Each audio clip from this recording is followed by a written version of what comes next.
ॐ अज्ञानतिमिरान्धस्य ज्ञानाञ्जनशलाकया चक्षुरुन्मीलितं येन तस्मै श्रीगुरवे नमः। श्रीचैतन्यमनोभीष्टं स्थापितं येन भूतले स्वयं रूपकदा मह्यं ददाति स्वपदान्तिकं।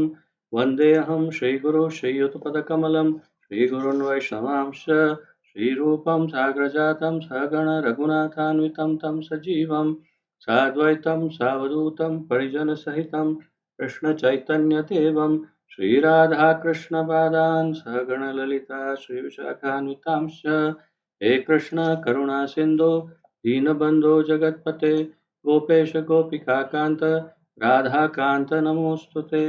तप्त काञ्चन गौराङ्गी राधे वृन्दावनेश्वरी वृषभानुसुते देवी प्रणमामि हरिप्रिये। वाञ्छाकल्पतरुभ्यश्च कृपासिन्धुभ्य एव च पतितानां पावनेभ्यो वैष्णवेभ्यो नमो नमः। अनन्तकोटिवैष्णववृन्द की जय। नमः ओं विष्णुपादाय कृष्णप्रेष्ठाय भूतले श्रीमते जयपताका स्वामिन् इति नामिने। नमो आचार्यपादाय निताय कृपाप्रदायने गौरकथाधामदाय नगरग्रामतारिणे। नमः ओं विष्णुपादाय कृष्णप्रेष्ठाय भूतले श्रीमते भक्तिवेदांत स्वामिन् इति नामिने। नमस्ते सारस्वते देवे गौरवाणी प्रचारिणे निर्विशेष शून्यवादी पाश्चात्य देशतारिणे। जय श्री कृष्ण चैतन्य प्रभु नित्यानंद श्री अद्वैत गदाधर श्रीवासादि गौर भक्त वृंद। हरे कृष्णा कृष्ण कृष्ण हरे हरे हरे राम राम राम हरे हरे। हरे कृष्णा कृष्ण कृष्ण हरे हरे हरे राम राम राम हरे हरे।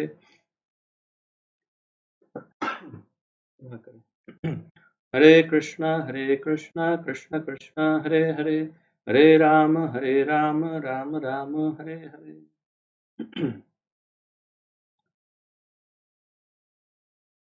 आप सबका बहुत बहुत स्वागत है आज के इस अत्यंत महत्वपूर्ण कार्यक्रम में, जिसके अंतर्गत हम सम्मिलित रूप से श्रीमद् भगवद गीता यथारूप का अध्ययन कर रहे हैं, जिसका आलेखन हमारे इस्कॉन के संस्थापक आचार्य श्री श्रीमद् अभय चरणारविंद भक्तिवेदांत स्वामी श्रील प्रभुपाद जी ने किया है। श्रील प्रभुपाद की। तो जैसा कि आप सब जानते हैं, हम द्वितीय अध्याय तक पहुंच गए हैं श्रीमद् भगवद गीता में, और द्वितीय अध्याय में 3 श्लोकों का अध्ययन हमने संपन्न किया है, और आज चौथे श्लोक का अध्ययन प्रारंभ करने जा रहे हैं। तो आपको स्मरण होगा कि अब तक जो हमने देखा कि पहले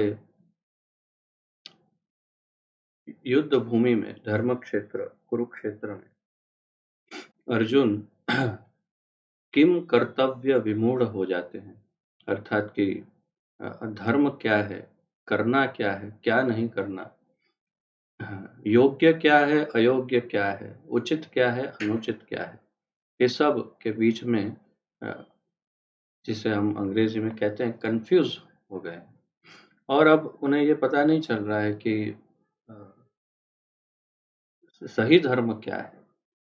वे जब दोनों सेनाओं को देखकर विशेष रूप से कौरवों को देखते हैं, और उसमें विशेष रूप से अपने भाई, गुरु, दादा, इन सबको देखकर, पौत्र पुत्र आदि को देखकर बहुत ही उनका कोमल हृदय जो है वो द्रवित हो जाता है कि मुझे इन सबको मारना पड़ेगा। और फिर धर्म उपदेश देना प्रारंभ करते हैं भगवान को कि ऐसा होगा तो ये हो जाएगा, ये होगा तो फिर कुल का नाश होगा, फिर ये हो जाएगा, ऐसा होगा, ऐसा होगा।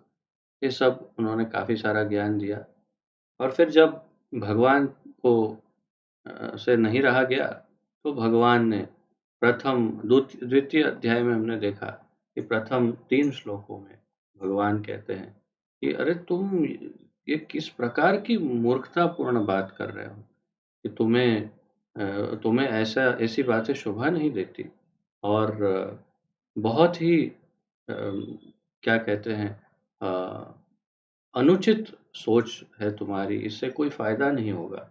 और यहाँ तक कह देते हैं कि तुम नपुंसकता भरी बात करते हो और कहते हैं कि अ, तुम अ, तुम शत्रुओं के दमन करता हो, उस नाम से तुम अत्यंत क्या कहते हैं प्रचलित हो, परंतप परंतु तुम आज एक ऐसे हृदय दुर्बलता की बातें करने लगे और ये तुम्हें शोभा नहीं दे।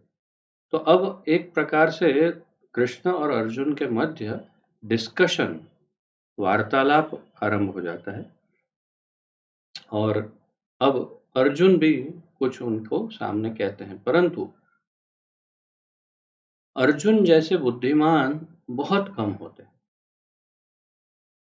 और क्यों ना हो, जो कृष्ण के साथ बैठकर बात कर सके, उनके उनको अपना सारथी बना सके, तो वो किस प्रकार का बुद्धिमान भक्त होगा, हम कल्पना भी नहीं कर सकते वास्तव में। मैं आज ये पढ़ते समय सोच रहा था कि अर्जुन की बुद्धिमत्ता के बारे में क्या कहा जाए। कितने बुद्धिमान है अर्जुन, इस बात पे यदि सोचा जाए तो मैं दंग रह गया वास्तव में कि इतने बुद्धिमान हैं कि उन्होंने बस 8-10 वाक्यों की लेन देन करके सीधा डायरेक्ट भगवान की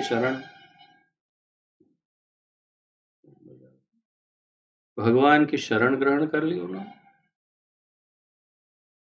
8-10 वाक्य अधिक से अधिक इधर के उधर किए और सीधा भगवान की शरण में चला गया। तो ये एक बुद्धिमत्ता की पहचान है। हम पूरा जीवन बिताने के बाद श्रीमद् भगवद गीता को 10 बार 20 बार पढ़ने के बाद हरे कृष्ण महामंत्र पता नहीं कब से जप रहे हैं, इतने लेक्चर सुनने के बाद भी संपूर्ण रूप से हम भगवान की शरणागति नहीं स्वीकार कर पाते। पता नहीं ये हम में क्या प्रॉब्लम है, ये एक बहुत आश्चर्यजनक बात है, परंतु हम संपूर्ण शरणागति नहीं स्वीकार कर पाते। और ये अर्जुन 8, 10, 12 वाक्य इधर के उधर हुए उसके और कृष्ण के मध्य में, और उन्होंने संपूर्ण रूप से कृष्ण की शरण ग्रहण कर ली।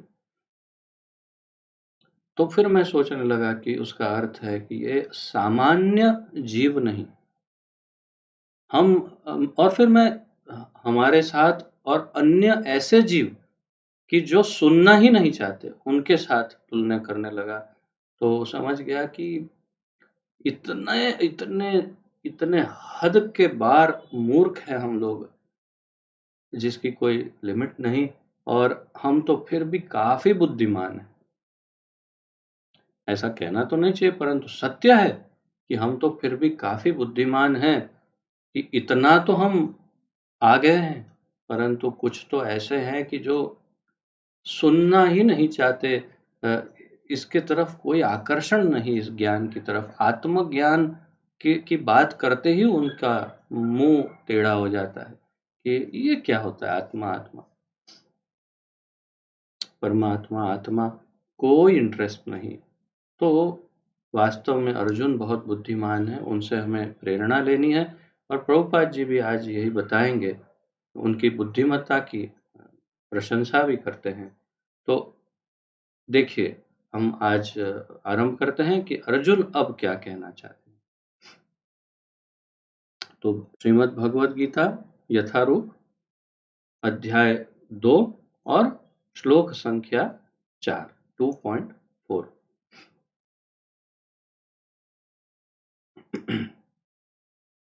अर्जुन उवाच कथं भीष्ममहं संख्ये द्रोणं च मधुसूदन इषुभिः प्रतियोत्स्यामि पूजार्हावरिसूदन।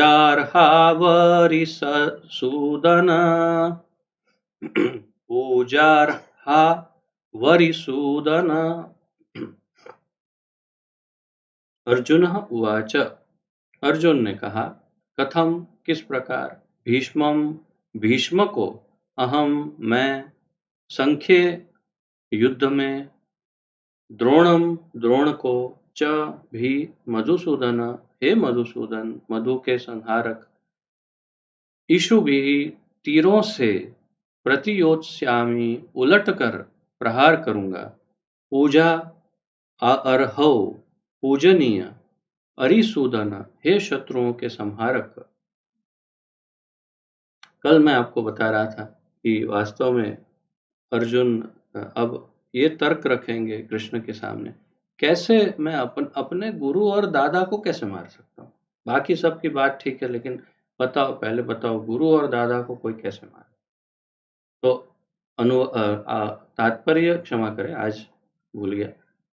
तो यहाँ पर हम शब्दार्थ, अनुवाद तथा तात्पर्य हमारे इस्कॉन के संस्थापक आचार्य श्री श्रीमद अभय चरणारविंद भक्तिवेदांत स्वामी श्रील प्रभुपाद जी द्वारा। श्रील प्रभुपाद की। अर्जुन ने कहा, हे शत्रुहंता मधुसूदन, हे शत्रुहंता हे मधुसूदन, मैं युद्ध भूमि में किस तरह भीष्म तथा द्रोण जैसे पूजनीय व्यक्तियों पर उलटकर बाण चलाऊंगा। सिंपल क्वेश्चन जिसको कहते हैं, बहुत स्ट्रेट फॉरवर्ड सिंपल प्रश्न। और कुछ नहीं, तुम मुझे ये बताओ मैं कैसे भीष्म और द्रोण पे बाण चलाऊं। प्रभुपाद जी बहुत अच्छा विश्लेषण करते हैं। थोड़ा सा आश्चर्यजनक है, परंतु जो सत्य है वो सत्य को स्पष्ट करते हैं प्रभुपाद जी।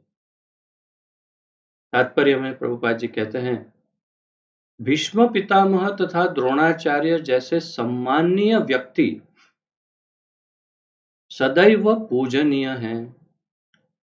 तो भीष्म पितामह के विषय में आप सब जानते हैं, भारतीय हैं, सब जानते हैं, नहीं तो जानना चाहिए कि मुख्य कारण ये भी है कि 12 महाजनों में से भी एक है, तो इसीलिए भीष्म पितामह के विषय में जानना चाहिए।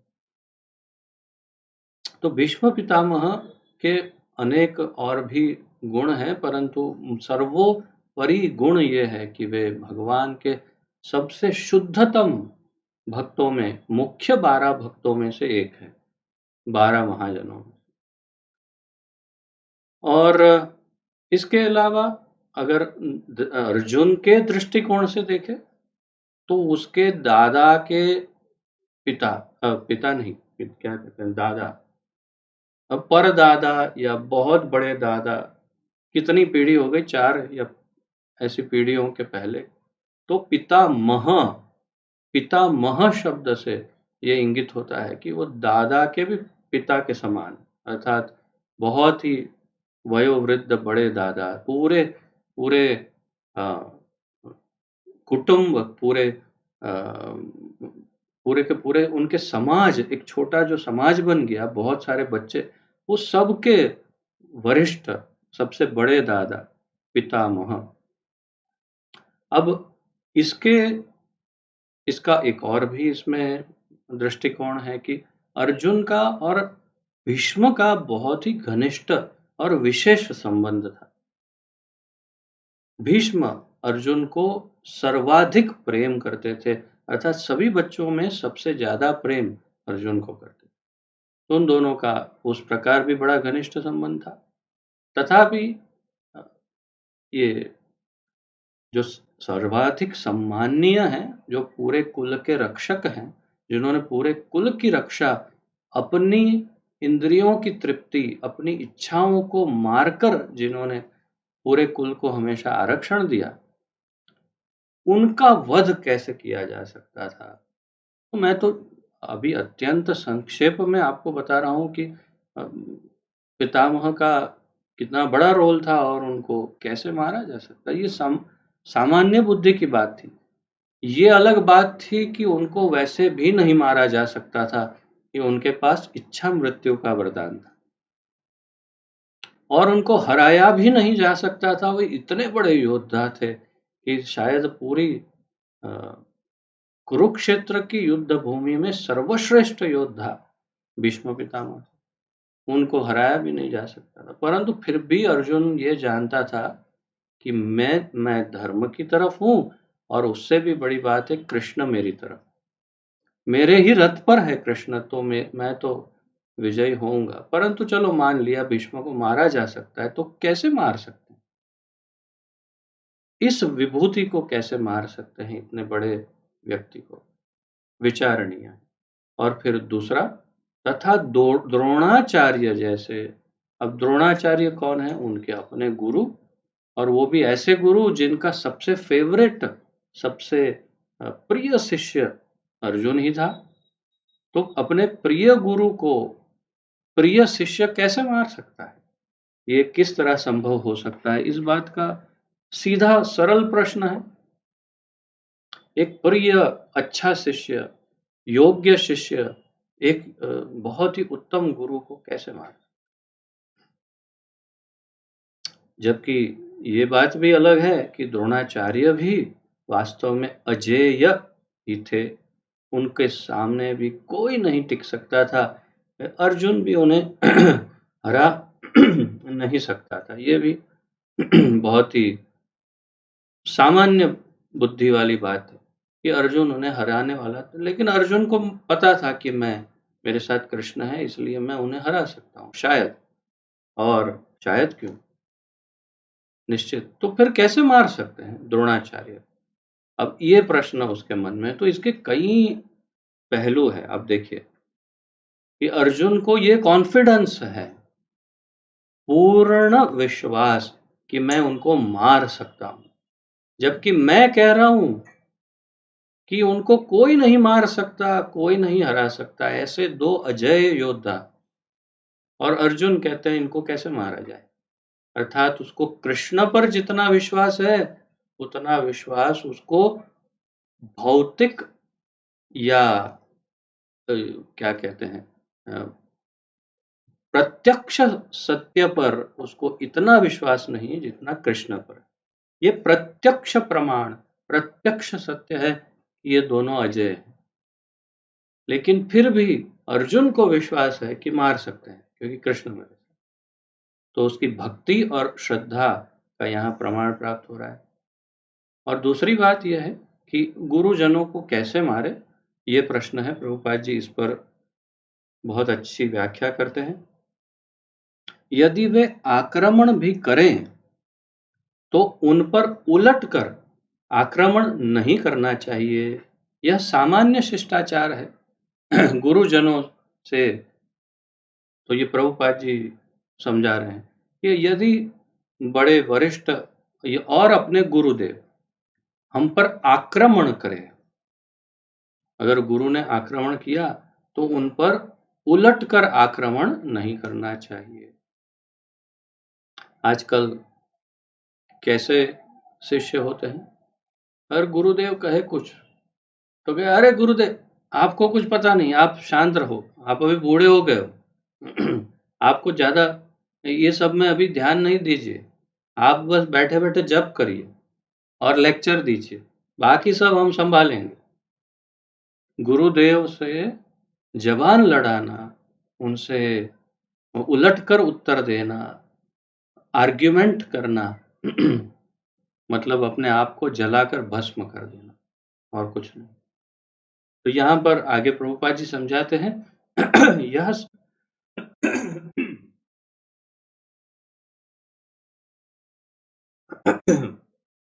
यह सामान्य शिष्टाचार है कि गुरुजनों से वाक युद्ध भी न किया जाए। वाक युद्ध अर्थात जबान लड़ाना, उनसे आर्ग्यूमेंट करना, जीभा जोड़ी गुजराती में कहते हैं। और सामान्य रूप से वो कुछ कहे, ये कुछ कहे, वो कुछ कहे, ये कुछ कहे, इस प्रकार नहीं होना चाहिए। उनसे केवल प्रार्थना पूर्वक, निवेदन पूर्वक प्रश्न पूछे जा सकते हैं और उनकी आज्ञाओं को ग्रहण करके पालन किया जा सकता है। परंतु और अगर आज्ञा पालन न भी हो तो भी उनसे जबान कभी नहीं लड़ाई जा सकती। अगर कुछ निवेदन करना हो, रूप गोस्वामी बताते हैं कि अगर गुरु को कभी आपको ये पक्का एहसास हो जाए, ये निश्चित हो जाए कि आपके गुरुदेव गलत है, तो बिल्कुल एकांत में जब कोई भी ना हो, तब हाथ जोड़कर, चरणों में गिरकर, मस्तक झुकाकर आप उनसे निवेदन कर सकते हैं कि गुरुदेव, मुझे ऐसा क्यों लग रहा है कि आपने ऐसा कहा या ऐसा किया, वो शायद मैं जिस दृष्टिकोण से देख रहा हूँ, तो मुझे ऐसा क्यों लग रहा है कि ये अनुचित है। और फिर गुरुदेव यदि देख पाएंगे कि हाँ नहीं, ये बात तो सही कह रहा है, तो योग्य गुरु तुरंत स्वीकार कर लेंगे। या फिर आपका जो दृष्टि भेद है, आपकी अगर गलती है तो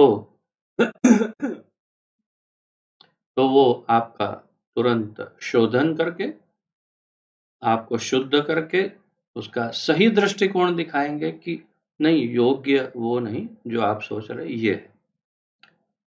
और यदि योग्य गुरु ना हो और वास्तव में कोई बहुत अनुचित कार्य हो रहा हो उनसे, तो वो तुरंत आपकी बात का खंडन करके आपका अपमान कर सकते हैं। परंतु यदि आपके पास शास्त्र प्रमाण हो और ये निश्चित हो कि उनका कोई बहुत बड़ी गंभीर गलती कर रहे हैं, तो फिर रूप गोस्वामी बताते हैं कि आप बिना उनके साथ आर्ग्यूमेंट किए, बिना उनको कुछ भी कहे, उनको बड़े आदर पूर्वक प्रणाम करके वहां से चले जा सकते हैं।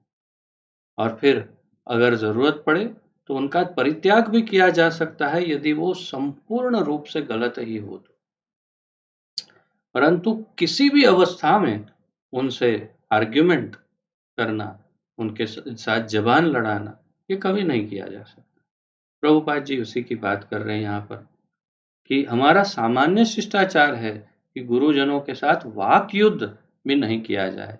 यहाँ तक कि यदि कभी वे ऋक्ष व्यवहार करे तो भी उनके साथ ऋक्ष व्यवहार न किया जाए।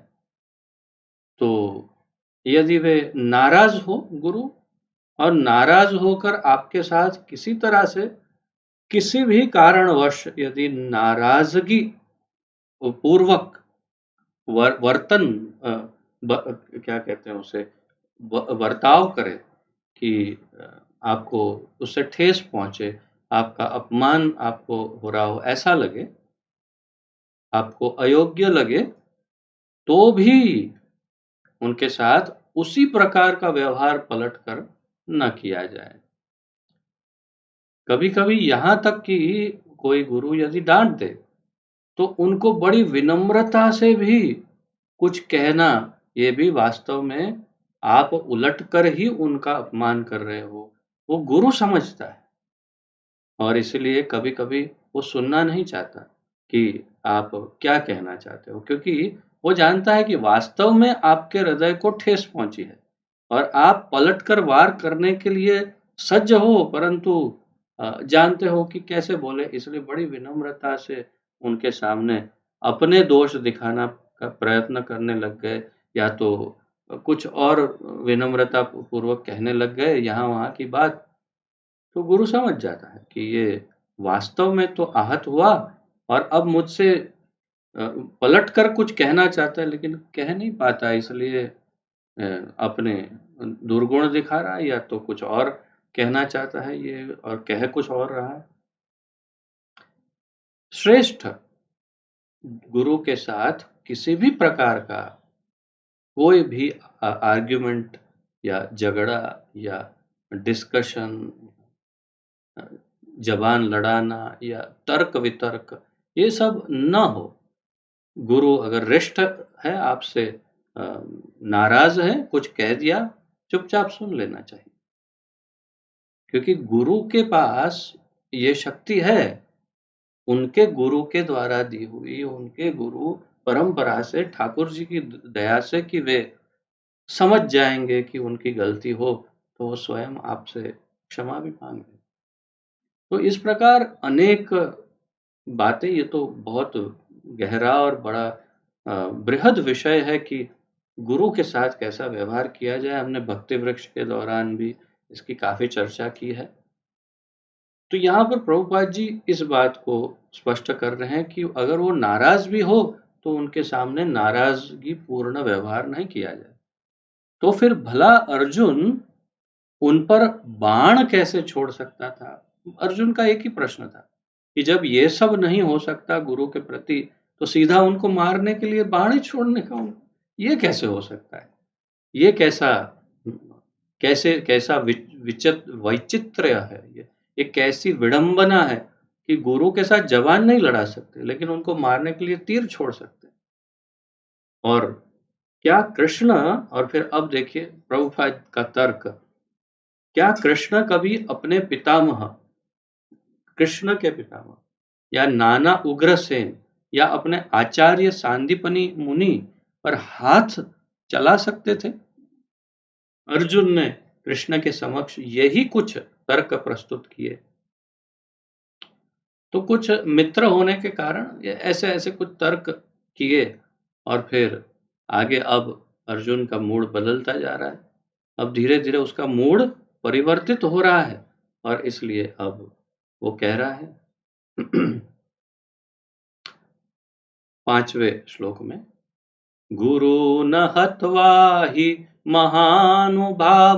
भावान् श्रेयो भोक्तुं भैक्ष्यमपीह लोके हत्वार्थकामांस्तु गुरून् निहैव भुञ्जीय भोगान्रुधिर प्रदिग्धान् भुञ्जीय भोगान्रुधिर प्रदिग्धान्।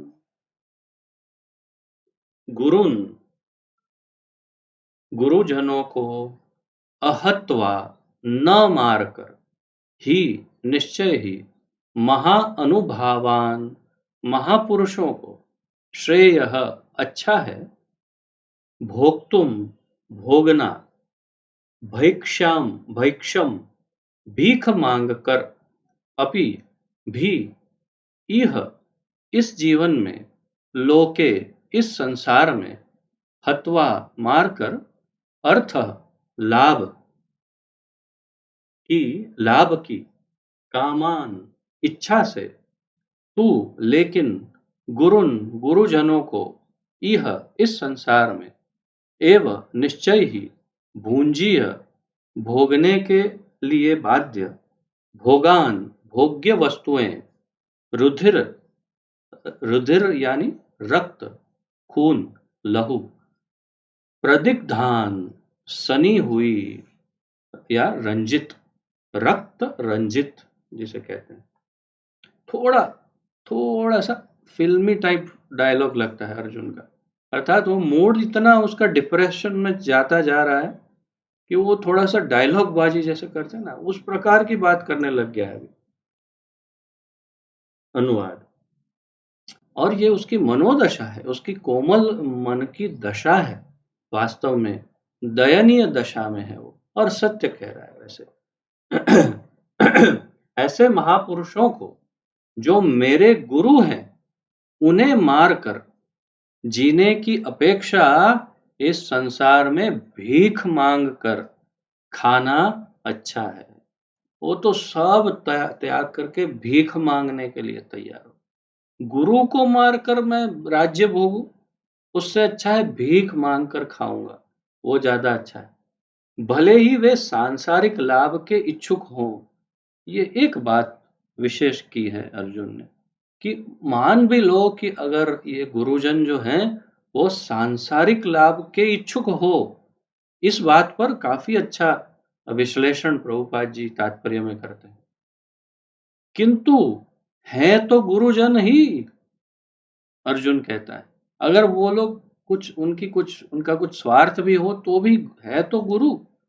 यदि उनका वध होता है तो हमारे द्वारा भोग्य प्रत्येक वस्तु उनके रक्त से सनी होगी। तो ये थोड़ा सा ऐसा डायलॉग जैसा लगता है कि हम जो कुछ भोग करेंगे वो सब उनके रक्त से रंजित होगा। बात मतलब जो भी हम भोगेंगे उसमें सब जगह उनका ही, हमारे गुरुजनों का रक्त ही हमें नजर आएगा कि सब कुछ उनके रक्त में डूबा हुआ है। ऐसा बात तो सही है, बात गलत नहीं है कि भाई जब गुरु को मारकर राज्य भोगेंगे तो फिर क्या मिलेगा, क्या उसमें। उससे अच्छा है, अर्जुन कहते हैं, कटोरा पकड़ो, रास्ते में बैठ जाओ, भीख मांग के खाओ, लेकिन गुरु को मत मारो। तात्पर्य शास्त्रों के अनुसार, अब ध्यानपूर्वक सुनिए कि गुरुदेव के विषय में विश्लेषण प्रभुपाद जी कर रहे हैं। शास्त्रों के अनुसार ऐसा गुरु जो कंक्षनध्य, ये एक विशेष शब्द है, कर्म में रत हो और जो विवेक शून्य हो, अर्थात कि जो बिल्कुल निम्न कोटि के कार्यों में लगा हुआ हो, या तो जो नहीं करने चाहिए ऐसे कार्य या ऐसे कर्म में रत हो, कर रहा हो, और विवेक शून्य हो, जिसका विवेक जाता रहा हो, अर्थात वो योग्य और अयोग्य का भेद जो नहीं जानता, उसे विवेक शून्य कहते हैं। और विवेकी व्यक्ति क्या करना चाहिए, क्या नहीं करना चाहिए, वो भेद जानता है। क्या योग्य है, क्या अयोग्य है, क्या श्रेय है और क्या प्रेय है। ये दो शब्द बड़े महत्वपूर्ण है, श्रेय और प्रेय। श्रेय कार्य, श्रेयस्कर कार्य क्या है, करणीय, जो करना चाहिए उसे श्रेय कहते हैं। और प्रेय क्या है, जो मुझे अच्छा लगता है वो प्रेय कार्य है। इस भौतिक समाज के आज के युग में 99% लोग प्रेय ही करते हैं और उपदेश भी यही देते हैं, डू व्हाट यू लाइक। हाँ, इतनी बराबर की आगे सब समझ में आ जाएगा, जियो और करके देखो, do what you like and see what you get. बाद में देखो क्या मिलता है अपने भाग्य में, फिर रोना मत कि इसने ऐसा किया, वो तो उसके कारण हुआ। अरे ये हमारा प्रधानमंत्री खराब है, हमारे हमारी लोक व्यवस्था अच्छी नहीं, अरे हमारे देशवासी अच्छे नहीं, पड़ोसी अच्छे नहीं, मेरे घर के लोग अच्छे नहीं, ये सही नहीं, वो सही नहीं। कंप्लेन मत करना, तुम अपनी मर्जी से जी रहे हो, इसी का फल भोग रहे हो। तो श्रेय और प्रेय का भेद जानना बहुत महत्वपूर्ण है। ये वैसे वास्तव में यूं भी कह सकते हैं कि धर्म और अधर्म का भेद है। श्रेय अर्थात क्या करना चाहिए, और वो कहां से पता चलेगा, गुरु से, वो भी परंपरा में आए हुए गुरु से। प्रभुपाद आगे भी बताएंगे, जो किसी भी एक शुद्ध वैष्णव परंपरा का गुरु हो वो, और या फिर शास्त्रों से, और शास्त्र और गुरु दोनों से आप ये जान सकते क्या करना चाहिए, क्या नहीं करना चाहिए।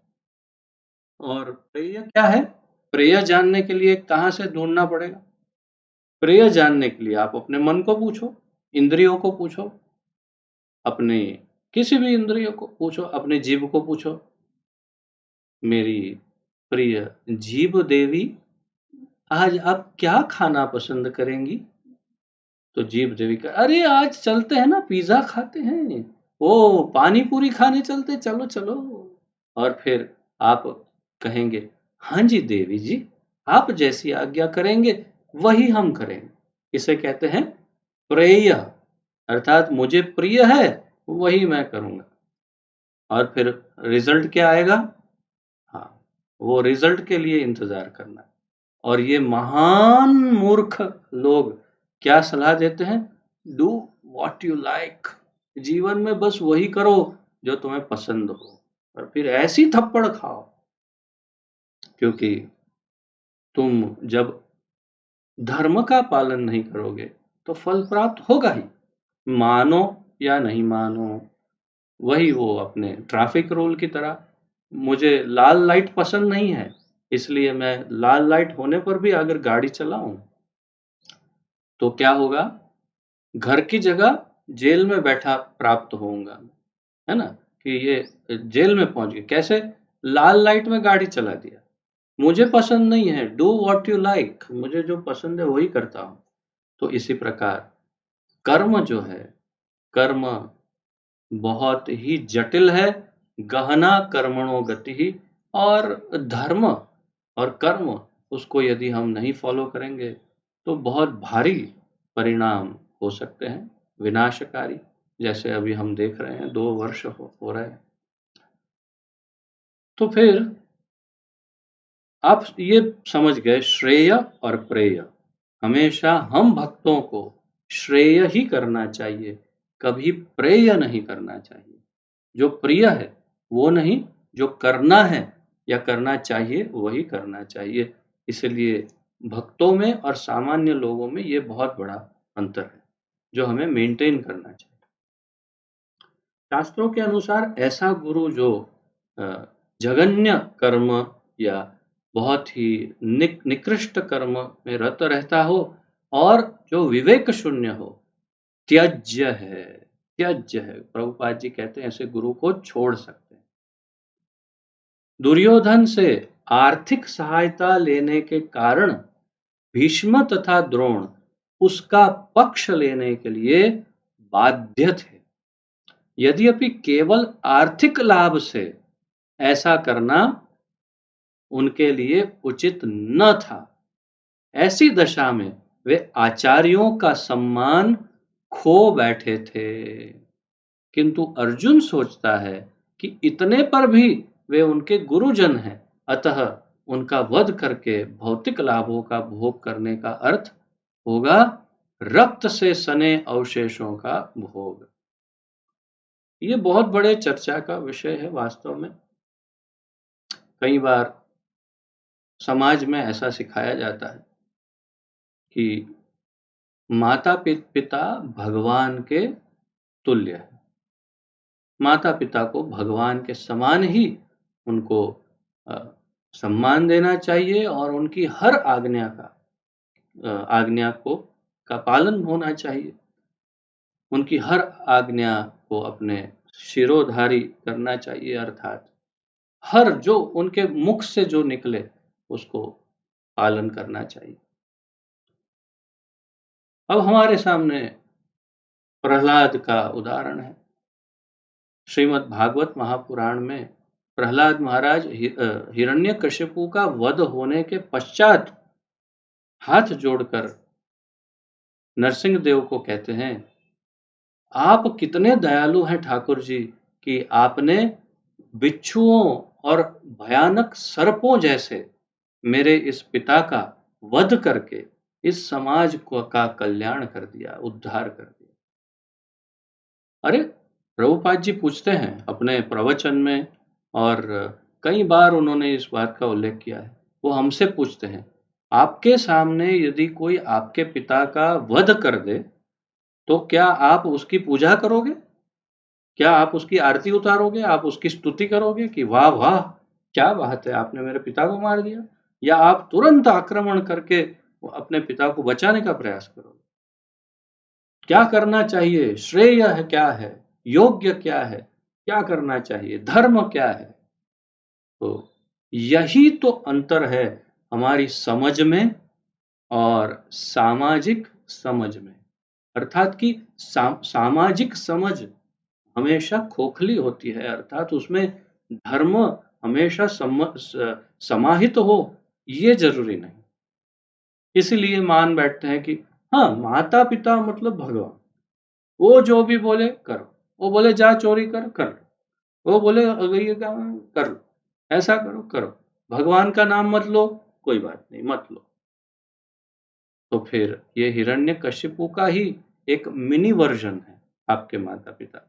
यदि वो आपको ये सब कार्य करने को कहे तो आप अपने माता पिता को मिनी हिरण्यकशिपु समझ सकते हैं। एक और उदाहरण, पिता की बात थी, ये माता की बात। जमदग्नि ऋषि, परशुराम भगवान के पिता, उन्होंने परशुराम को आज्ञा दी, तुम्हारी माता का वध कर दो। परशुराम ने अपना परशु निकाला और साट सीधा उनका सर उड़ा दिया। एक क्षण का विलंब नहीं। क्यों? क्योंकि पिता तो थे, परंतु आध्यात्मिक गुरु भी थे जमदग्नि। उनके आध्यात्मिक गुरु तथा पिता तथा ऋषि और प्रतिष्ठित और सर्वज्ञ ऋषि थे और सर्वशक्तिशाली भी थे और धर्मज्ञ थे, धर्मपरायण थे। तो इन सब बातों को भागवत में प्रभुपाद जी ने ये सब वर्णन किया है। श्रीमद् भागवत में उन्होंने ये पूरे अध्याय में उन्होंने समझाया है कि क्यों परशुराम जी ने तुरंत अपनी माता का वध कर दिया। ये पिता की आज्ञा कोई योग्य आज्ञा तो नहीं है, और फिर माता का वध कर देना ये क्या बात है भाई। तो उन्होंने समझाया प्रभुपाद जी ने कि परशुराम सब वस्तु को जानते थे कि ये पिता है कौन, ये धर्म मूर्ति है, ये सब जानते हैं कि क्या योग्य है क्या अयोग्य है, और सर्वशक्तिशाली है। तो उनकी बात तथा गुरु है और जो कर रहे हैं योग्य कर रहे हैं, उन्होंने जो कहा कर दिया। पिता इतने ज्यादा प्रसन्न हो गए कि उन्होंने वरदान दिया, बेटा जो मांगो वो मैं दे दूंगा। और परशुराम पहले से जानते थे ये सर्वशक्ति संपन्न है, इसलिए उनको कहा बस तो फिर अब, और केवल माता ही नहीं उनके सारे भाइयों का भी वध करवा दिया था। तो एक साथ माता और सारे भाइयों को मार दिया परशुराम ने। पिता ने कहा बोलो क्या चाहिए। परशुराम ने कहा इन सबको जीवित कर दीजिए और उनकी स्मृति से निकाल दीजिए कि मैंने उनका वध किया था। मेमोरी में से डिलीट का बटन दबा दीजिए कि मैंने ही उनको मारा और अब जीवित हुए, और ये पूरी घटना को ही इरेज कर दीजिए। जमदग्नि ने तथास्तु कहा और सबको जीवित कर दिया, और वो सब भूल गए कि कभी परशुराम ने उनको मारा था। नहीं तो अंदर से वो रह जाता है ना, अरे इसने एक बार मुझे मारा था, और वो भाव भी निकल जाए। इसीलिए तो तात्पर्य क्या है, माता और पिता क्या भगवान ही है, और भगवान का क्या वध किया जा सकता है या भगवान को मरवाया जा सकता है दूसरे भगवान से। तो ये सब ज्ञान जो है हमें गुरु, शास्त्र और साधु से प्राप्त हो सकता है।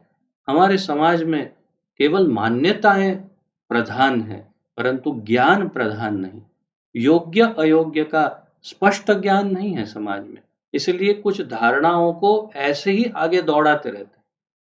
और मैं कुछ ऐसे बहुत घनिष्ठ परिजनों को जानता हूं जो ऐसी ही मान्यताओं के शिकार। बस एक ही, कुछ भी उनसे डिस्कस करो तो एक ही बात करते हैं, माता पिता तो भगवान है, वो जो कहे वो करना है। बस वो बोलेंगे कुएं में कूद कूद जाएंगे, वो बोलेंगे इसको मार दे मार मर दे, कुछ भी। अर्थात धर्म की बात नहीं, बस माता पिता भगवान। ये सब कहने का तात्पर्य केवल इतना है कि हमें धर्म का योग्य अयोग्य का ज्ञान नहीं होता। कोई कहे गुरु, गुरु का वध कैसे हो सकता है या गुरु का त्याग कैसे हो सकता है, तो ऐसे हो सकता है। इन परिस्थितियों में गुरु का त्याग किया जा सकता है। युद्ध भूमि में सामने वाली पार्टी में गुरु हो और अधर्म के तरफ खड़े हों, तो हम धर्म की तरफ से युद्ध करते हैं, तब उनका वध भी किया जा सकता है। इसी बात को कृष्ण समझाना चाहेंगे आगे। और यहाँ पर प्रभुपाद जी ने एक महत्वपूर्ण बात की कि क्योंकि भीष्म और द्रोण दोनों ये समझते थे कि हमारा जो कुछ भी जीवन निर्वाह चल रहा है वो दुर्योधन के कारण चल रहा है। मैं पहले भी आपको समझा चुका हूँ, आज फिर से पूरा इतना लंबा नहीं समझाऊंगा। और ये समझते थे कि हम संपूर्ण रूप से दुर्योधन पर निर्भर है। दूसरा कि उनके आर्थिक लाभ की चिंता भी थी, भीष्म को न हो परंतु द्रोणाचार्य को अवश्य थी कि मेरे पुत्र का क्या होगा, मेरे परिवार को कैसे हम चलाएंगे। तो स्वाभाविक है ये पांडव तो सब बिल्कुल कुछ है उनके पास धन दौलत कुछ नहीं, ऐसे घूम रहे हैं। तो दुर्योधन के पास सब है, शक्ति है, सब कुछ है, राज्य है, और उनके उनके पास ही रहना उचित है। तो इस तरह से उनकी सोच अनुचित थी, ऐसा यहाँ पर प्रभुपाद जी कह रहे हैं, और इसीलिए उनका त्याग करने में कोई दोष नहीं था। इस प्रकार पूर्ण रूप से स्थापित होता है कि ये दोनों का वध हो सकता था, कुछ परेशानी नहीं थी युद्ध भूमि में। तो अब आगे छठा श्लोक। न चैद्विद्मः कतरन्नो गरीयो यद्वा जयेम यदि वा नो जयेयुः यानेव हत्वा न जिजीविषाम न यानेव हत्वा न जीव विषाम। ये मात्राओं के उसमें इसका राग बैठता है। न जी विषाम, तो दूसरा जी लंबा है तो फिर राग बैठ जाएगा। यानेव हत्वा न जी विषाम स्ते अवस्थिताः प्रमुखे धार्तराष्ट्राः। न नहीं च भी एतत् यह विद्मः हम जानते हैं, कतरत जो नह हमारे लिए, गरीयः श्रेष्ठ, यत वा अथवा जयेम हम जीत जाएं, यदि यदि वा या नह हमको जयेयुहु वे जीतें, यान जिनको एव निश्चय ही हत्वा मारकर न कभी नहीं जिजीविषामः हम जीना चाहेंगे, ते वे सब अवस्थिताः खड़े हैं, प्रमुखे सामने, धार्तराष्ट्राः धृतराष्ट्र के पुत्र। अनुवाद। हम यह भी नहीं जानते, अर्जुन आगे भगवान से कहते हैं, हम ये भी नहीं जानते कि हमारे लिए क्या श्रेष्ठ है। अब हम क्यों नहीं, मैं नहीं जानता, अर्थात मैं कंफ्यूज हो गया हूं। अब उसके कंफ्यूजन की पराकाष्ठा आ गई, एकदम टॉप पर पहुंच गया कंफ्यूजन। ये करूं, नहीं नहीं ये नहीं नहीं नहीं ये नहीं ये कर, बस ऐसा हो गया उसका। हम ये भी नहीं जानते कि हमारे लिए क्या श्रेष्ठ है, उनको जीतना या उनके द्वारा जीते जाना। अर्जुन फुल कंफ्यूजन में, क्या योग्य है। यदि हम धृतराष्ट्र के पुत्रों का वध कर देते हैं तो हमें जीवित रहने की आवश्यकता नहीं है।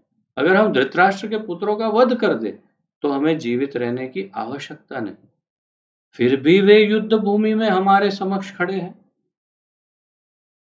तो उनके दृष्टिकोण से देखो कि अगर हम उनका वध कर देते हैं तो हमें जीवित रह के क्या करना है, अपने भाइयों को मारकर।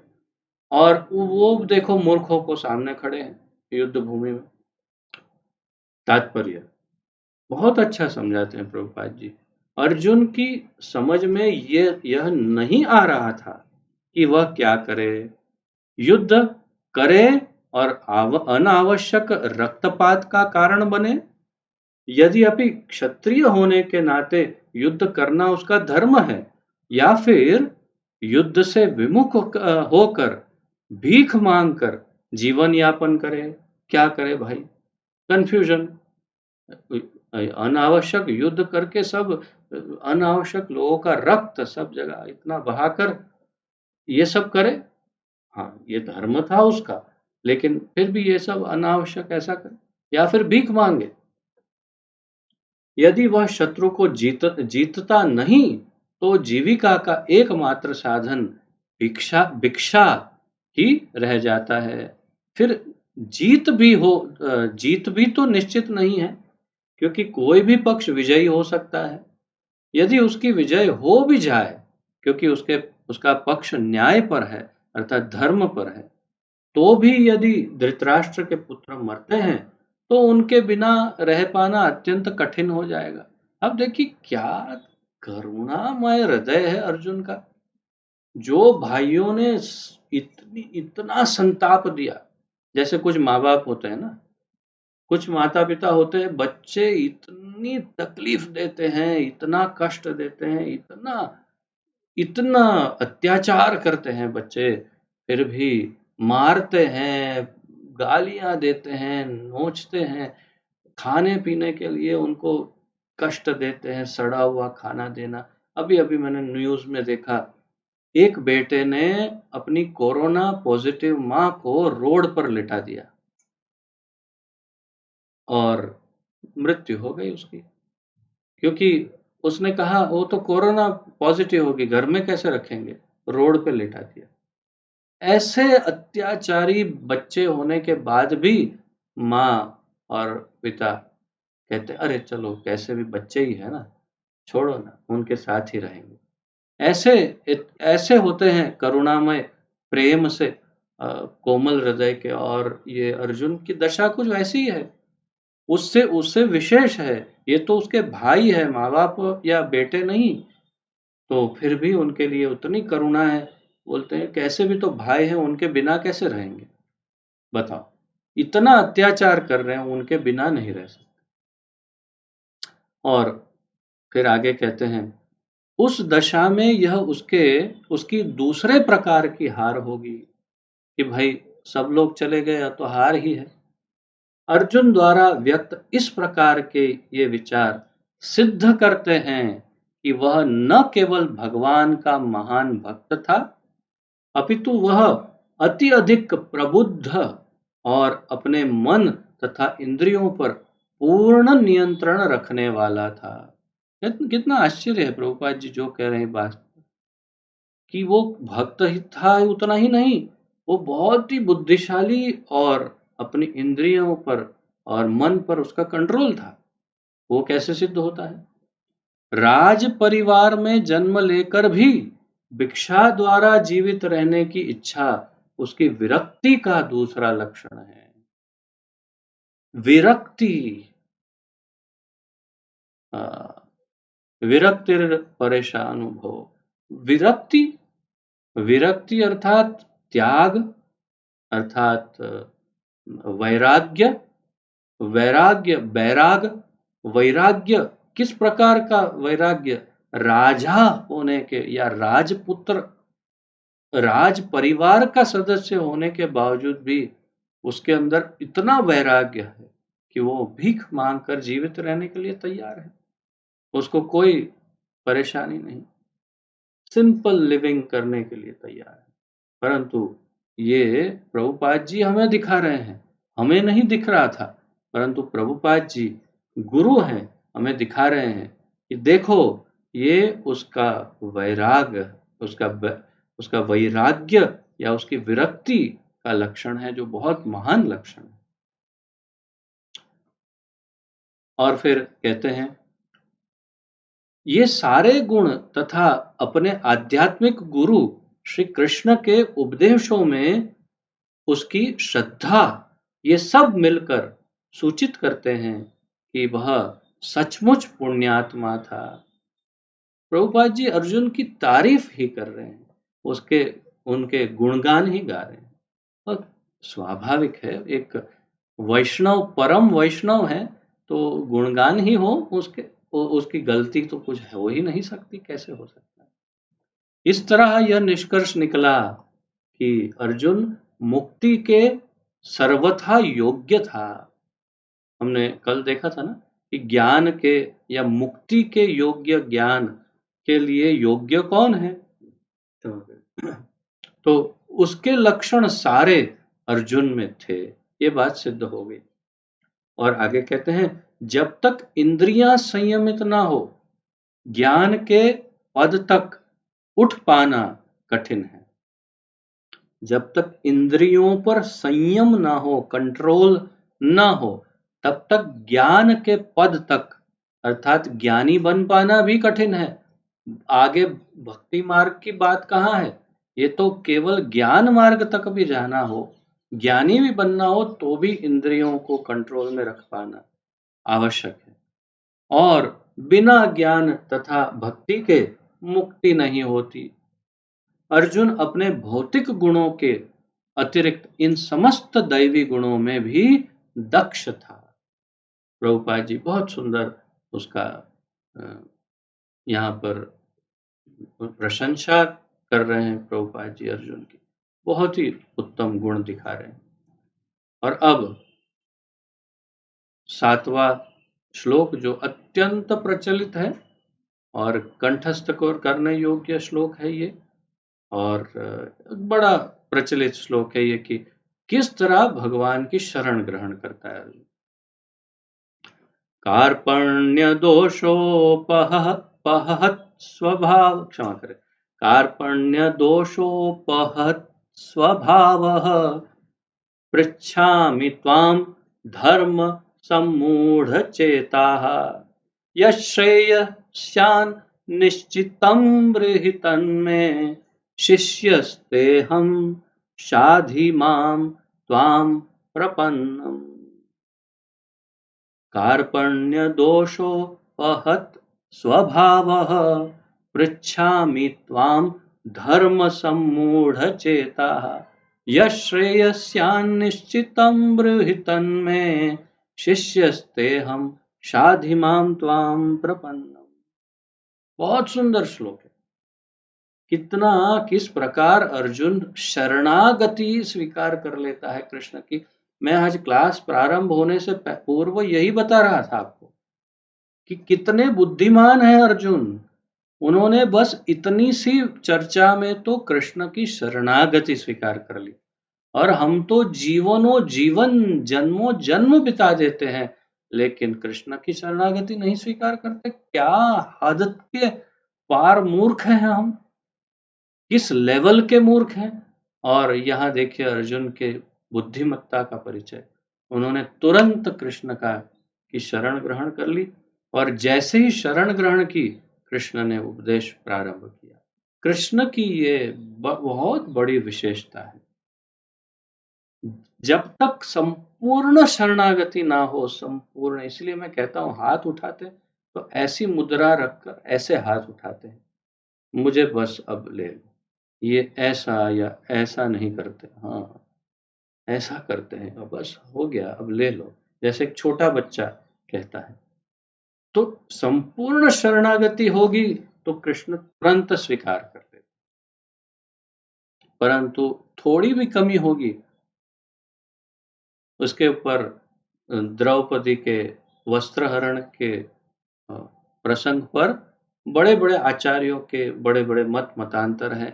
सार ये है कि जब द्रौपदी ने संपूर्ण शरणागति स्वीकार की, उन्होंने अपनी साड़ी छोड़ दी, दोनों हाथ को इस प्रकार हे गोविंद हे गोपाल करके, हे सखे बोल करके उन्होंने जब हाथ उठा दिए, तब भगवान ने कहा हाँ अब ये फुल सरेंडर है, और फिर तब उन्होंने योग्य जो करना था वो कर लिया। अर्जुन यहाँ फुल सरेंडर जब कर रहे हैं तो कृष्ण ने फिर उनको उपदेश देना प्रारंभ किया। शब्दार्थ देखते हैं। कार्पण्य कृपणता, दोष दुर्बलता से उपहतः ग्रस्त स्वभावः गुण विशेषताएं, गुण या विशेषताएं। पृच्छामि पूछ रहा हूं, त्वाम तुमसे, धर्म धर्म, सम्मूढ़ मोहग्रस्त, चेताः हृदय में, यत जो, श्रेयः कल्याणकारी, स्यात् हो, निश्चितम विश्वासपूर्वक, ब्रूहि कहो, तत् वह मैं मुझको, शिष्यः शिष्य, ते तुम्हारा, अहम मैं, शाधि उपदेश दीजिए, माम मुझको, त्वाम तुम्हारा, प्रपन्नम शरणागत। अनुवाद। अब मैं अपनी कृपण दुर्बलता के कारण अपना कर्तव्य भूल गया हूं और सारा धर्म, क्षमा करें, सारा धैर्य खो चुका हूं। ऐसी अवस्था में मैं आपसे पूछ रहा हूं कि जो मेरे लिए श्रेयस्कर हो उसे निश्चित रूप से बताएं। अब मैं आपका शिष्य हूं और आपका शरणागत हूं। कृपया मुझे उपदेश दें। इस प्रकार वे शरणागति स्वीकार करते हैं भगवान। यही प्रक्रिया है भगवान के शरणागत होने का। कैसे भगवान की शरणागति स्वीकार करें? हाथ उठाओ, कह दो पूरी तरह से, तन मन धन मन वचन कर्म सब कुछ हर प्रकार से मैं है, हे ठाकुर जी आपका हूं, बस मैं आपका हूं। और अब आप मुझे बताइए क्या सही है क्या गलत है, क्या करना है क्या नहीं करना, सब आप पर छोड़ दिया, आप बताओ। तब फिर ठाकुर जी, अगर आप लगेगा वो भी चेक तो करेंगे, अंदर बैठे हैं ना परमात्मा रूप में, कि हाँ ये एक्टिंग कर रहा है या वास्तव में शरणागत है। वास्तविक शरणागत होगा तो तुरंत रिजल्ट सामने आएगा, तुरंत दिखने लगेगा कि भगवान किस प्रकार हमारा प्रत्युत्तर देते हैं। तो अब मैं अपनी कृपण दुर्बलता के कारण, ये प्रभुपाद जी आगे समझाएंगे कि कृपण क्या है और उस पर विश्लेषण करेंगे। अपनी कृपण दुर्बलता के कारण अपना कर्तव्य भूल गया हूं। अर्जुन ने ये स्वीकार किया, ये भी सरेंडर ही है, ये भी शरणागति कि मैं कर्तव्य भूल गया, मुझे नहीं पता कि पहले अब तक मैंने बोला ये सही नहीं, ये ठीक नहीं, अरे नहीं ये फिर मैं कंफ्यूज हो गया, अरे क्या करना क्या नहीं। अब मैं आपकी शरण में हूं, मुझे नहीं पता चल रहा है क्या करना चाहिए क्या नहीं। ये प्रोसेस है शरणागति की। कैसे शरणागति ली जाए? कंफ्यूजन हो और फिर धीरे धीरे धीरे समझ में आए कि गुरु सामने है, तो सारे कंफ्यूजन उनके चरणों में डाल दिए और फिर और सारा धैर्य खो चुका हूं, बिल्कुल डिप्रेस हो चुका है। ऐसी अवस्था में मैं आपसे पूछ रहा हूं, पृच्छामि त्वाम, पृच्छामि तो मैं पूछ रहा हूं आपसे। और क्या कह रहे हैं? पृच्छामि त्वाम श्रेयस धर्म सम्मूढ़ चेता, धर्म सम्मूढ़ चेता, चेता मतलब हृदय, मेरा हृदय जो है धर्म से किम कर्तव्य विमूढ़ हो गया, मतलब ये नहीं, ये मैं धर्म में विभक्त हो गया, क्या करना क्या नहीं करना नहीं समझ में आया, और इसलिए मैं पूछ रहा हूं आपसे। और क्या कहो आप मुझसे? यश श्रेयस्यान, तो जो मेरे लिए सही हो, इसलिए मेरे लिए श्रेयस्कर हो उसे निश्चित रूप से बताएं।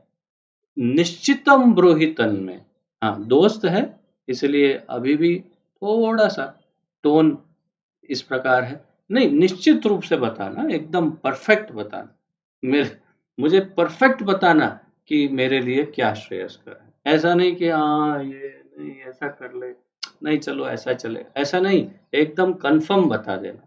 हाँ ठीक है, क्या अब मैं आपका शिष्य हूं और आपका शरणागत हूं, कृपया मुझे उपदेश दीजिए।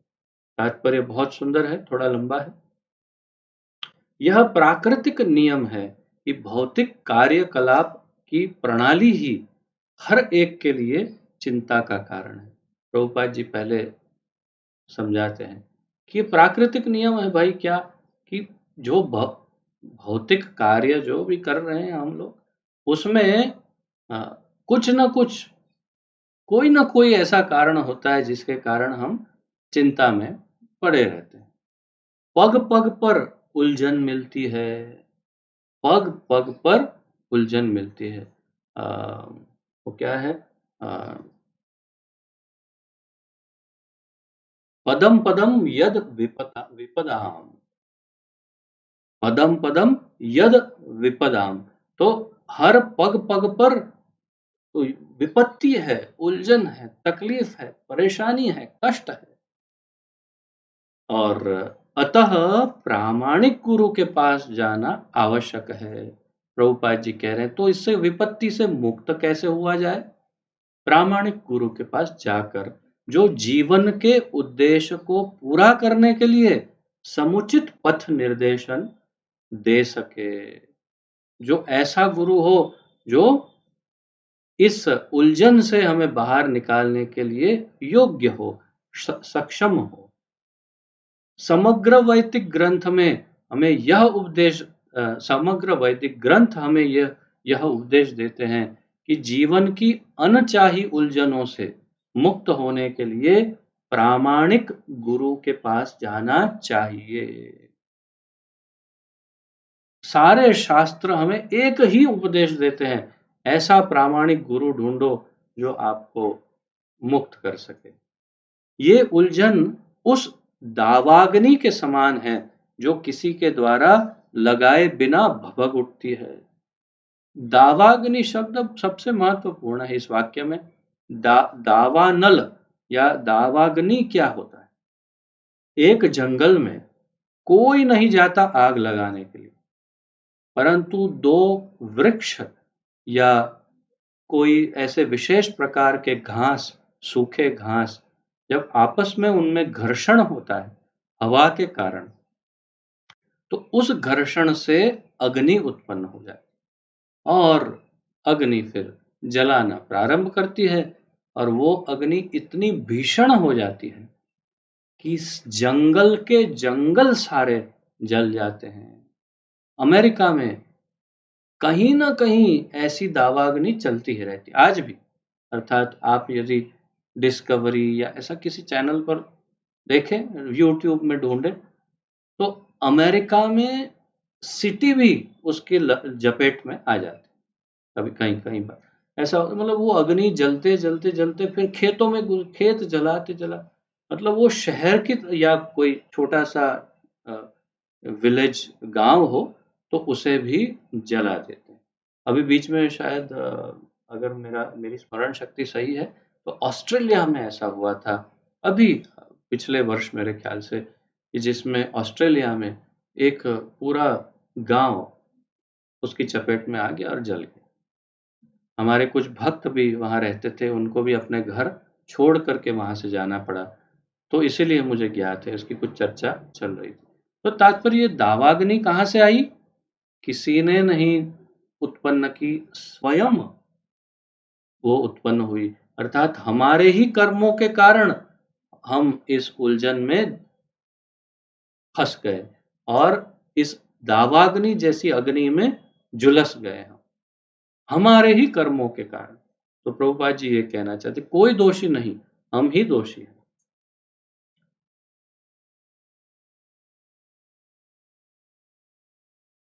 और हाँ चला गया। हाँ, इसी प्रकार विश्व की स्थिति ऐसी है कि बिना चाहे जीवन की उलझनें स्वतः उत्पन्न हो जाती है।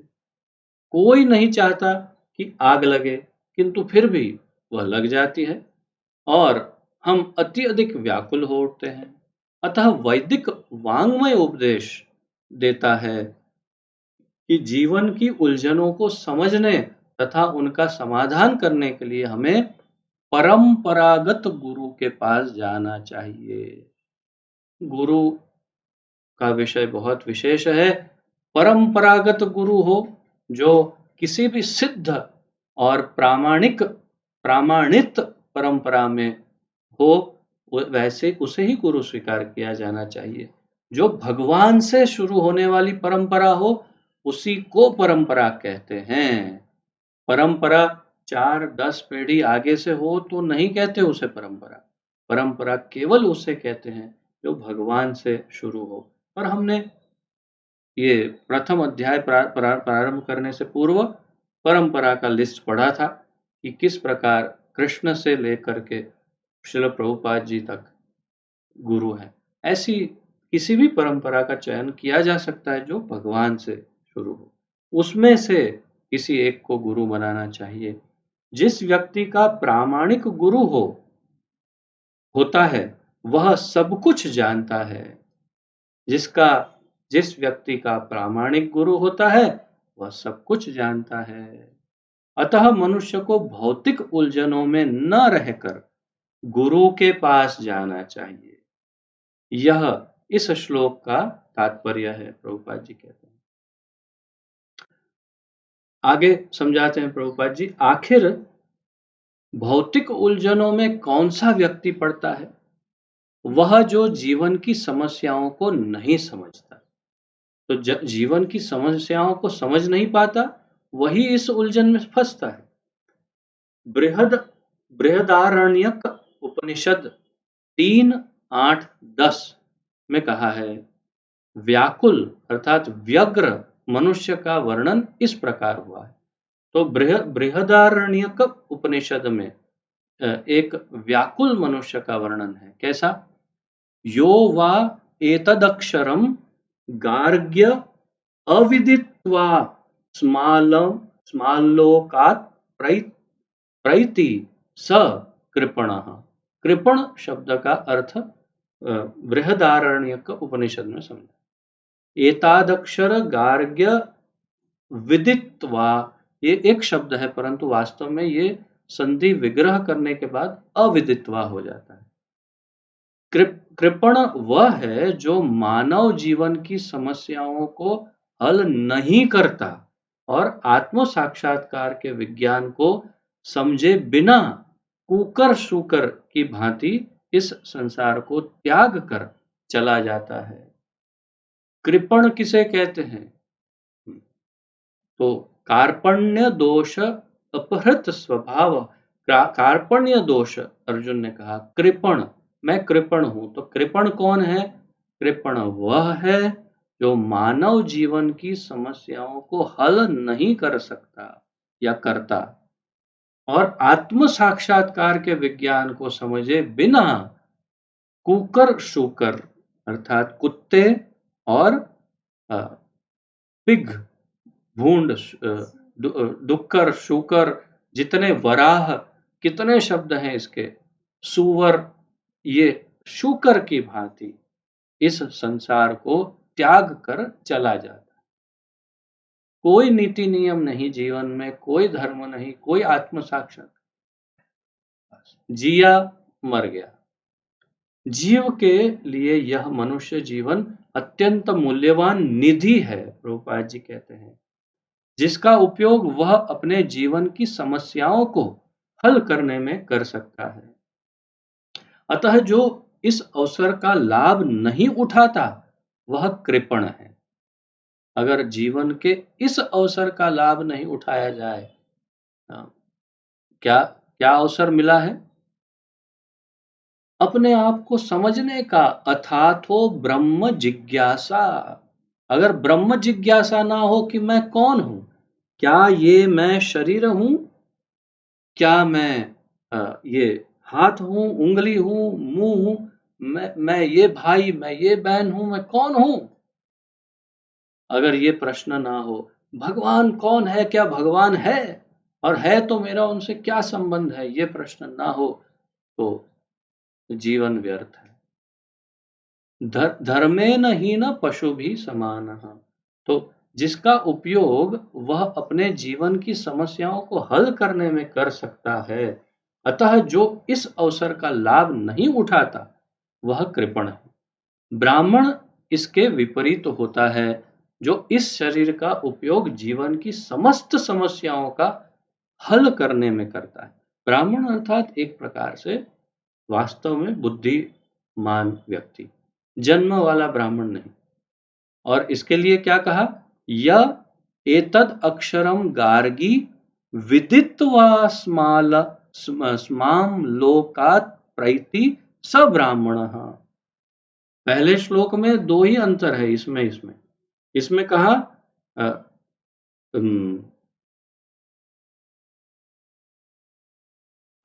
यह एतद अक्षरम गार्गी विदित्वा, उसमें कहा था गार्गी, गार्गी अविदित्वा, अर्थात वो दोनों एक ही शब्द थे, इसलिए उसको संधि विग्रह करेंगे तो गार्गी अविदित्वा स कृपणः, और गार्गी विदित्वा स ब्राह्मणः। अर्थात देहात्म बुद्धि वश कृपण या कंजूस लोग अपना सारा समय परिवार, समाज, देश आदि के अत्यधिक प्रेम में गवा देते हैं। मनुष्य प्रायः चर्म रोग के आधार पर अपने पारिवारिक जीवन अर्थात पत्नी, बच्चे तथा परिजनों में आसक्त रहता है। इसे चर्म रोग कहा। चामड़ी, चमड़ी का रोग, स्किन डिजीज, स्किन डिजीज चमड़ी का रोग, अर्थात कुछ यहाँ खुजली हो, अरे नहीं, ये चमड़ी का रोग है कि इस शरीर से उत्पन्न हुआ वो लड़का और वो लड़की, इस शरीर की वो पत्नी, अर्थात ये चमड़ी का रोग है।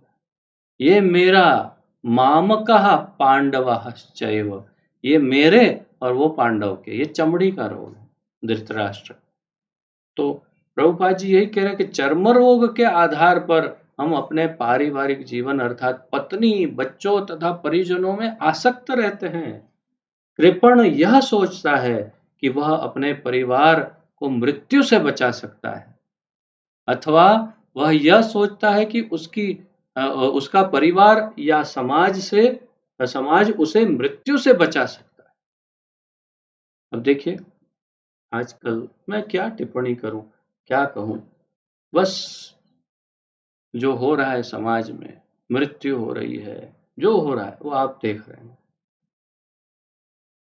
ऐसी पारिवारिक आसक्ति निम्न पशुओं में भी पाई जाती है, क्योंकि वे भी बच्चों की देखभाल करते हैं। ये स्वाभाविक है, ये अनुचित नहीं है, ये योग्य भी है, परंतु सिर्फ अपनों का ही चिंतन और देखभाल ये अयोग्य है। हमें बृहद रूप से सोचना है। और यहाँ पर जैसे धृतराष्ट्र की कृपणता, उसका उसका अयोग्य जैसे बर्ताव उसने किया, माम कहा पांडवाश्चैव, तो वो न हो, ये आवश्यक है।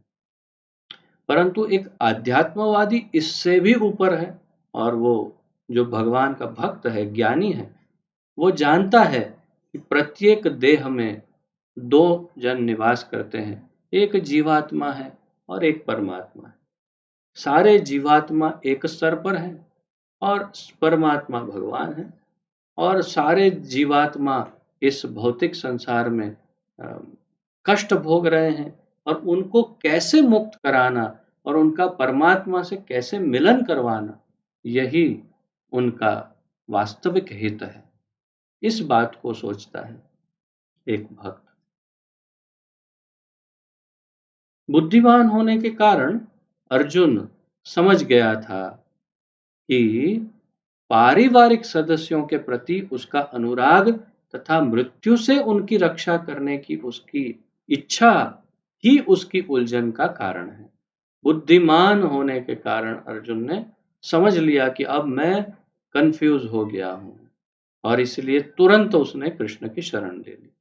यद्यपि वह समझ रहा था कि युद्ध करने का कर्तव्य उसकी प्रतीक्षा कर रहा था, किंतु कृपण दुर्बलता, कार्पण्य दोष के कारण वह अपना कर्तव्य नहीं निभा रहा था। अतः वह परम गुरु भगवान कृष्ण से कोई निश्चित हल निकालने का अनुरोध कर रहा है। वह निश्चितम ब्रहितन में भगवान को निश्चित हल मांग रहा है। वह कृष्ण का शिष्यत्व ग्रहण करता है, वह मित्रता पूर्ण बातें बंद करना चाहता है। गुरु तथा शिष्य की बातें गंभीर होती है, और अब अर्जुन अपने मान्य गुरु के समक्ष गंभीरता पूर्वक बातें करना चाहता है। इसीलिए कृष्ण भगवद गीता ज्ञान के आदि गुरु हैं, और अर्जुन गीता समझने वाला प्रथम शिष्य है। अर्जुन भगवद गीता को किस तरह समझता है, यह गीता में वर्णित है। तो भी मूर्ख संसारी विद्वान बताते हैं कि किसी को मनुष्य रूप कृष्ण की किसी को मनुष्य रूप कृष्ण की नहीं, बल्कि अजन्मा कृष्ण की शरण ग्रहण करनी चाहिए। कृष्ण के अंतः तथा बाह्य में कोई अंतर नहीं है। इस ज्ञान के बिना जो भगवत गीता को समझने का प्रयास करता है, वह सबसे बड़ा मूर्ख है। अब मैं सोच रहा था आज 9 तक ले जाएंगे, परंतु 9वां जो है, हाँ, क्योंकि इसका भी तात्पर्य काफी बड़ा है, तो अब हम एक श्लोक शॉर्ट पड़ गए अर्जुन के व्याख्या में। या फिर आप लोगों के पास समय हो तो मैं आगे बढ़ सकता हूँ, एक श्लोक और ले सकता हूँ, जैसे आप लोगों की यथा आप सबकी इच्छा। आप बताइए, अगर आगे बढ़ाना है तो फिर हाथ बढ़ा दीजिए, मैं आपका गैलरी व्यू कर लेता हूँ, सबका दिखाई दे हाथ, पता चले कि एक श्लोक और आगे बढ़ जाए या नहीं। अरे वाह, सभी तैयार ही हैं, तो फिर एक श्लोक और आज ले लेते हैं, थोड़ा एक्सटेंशन।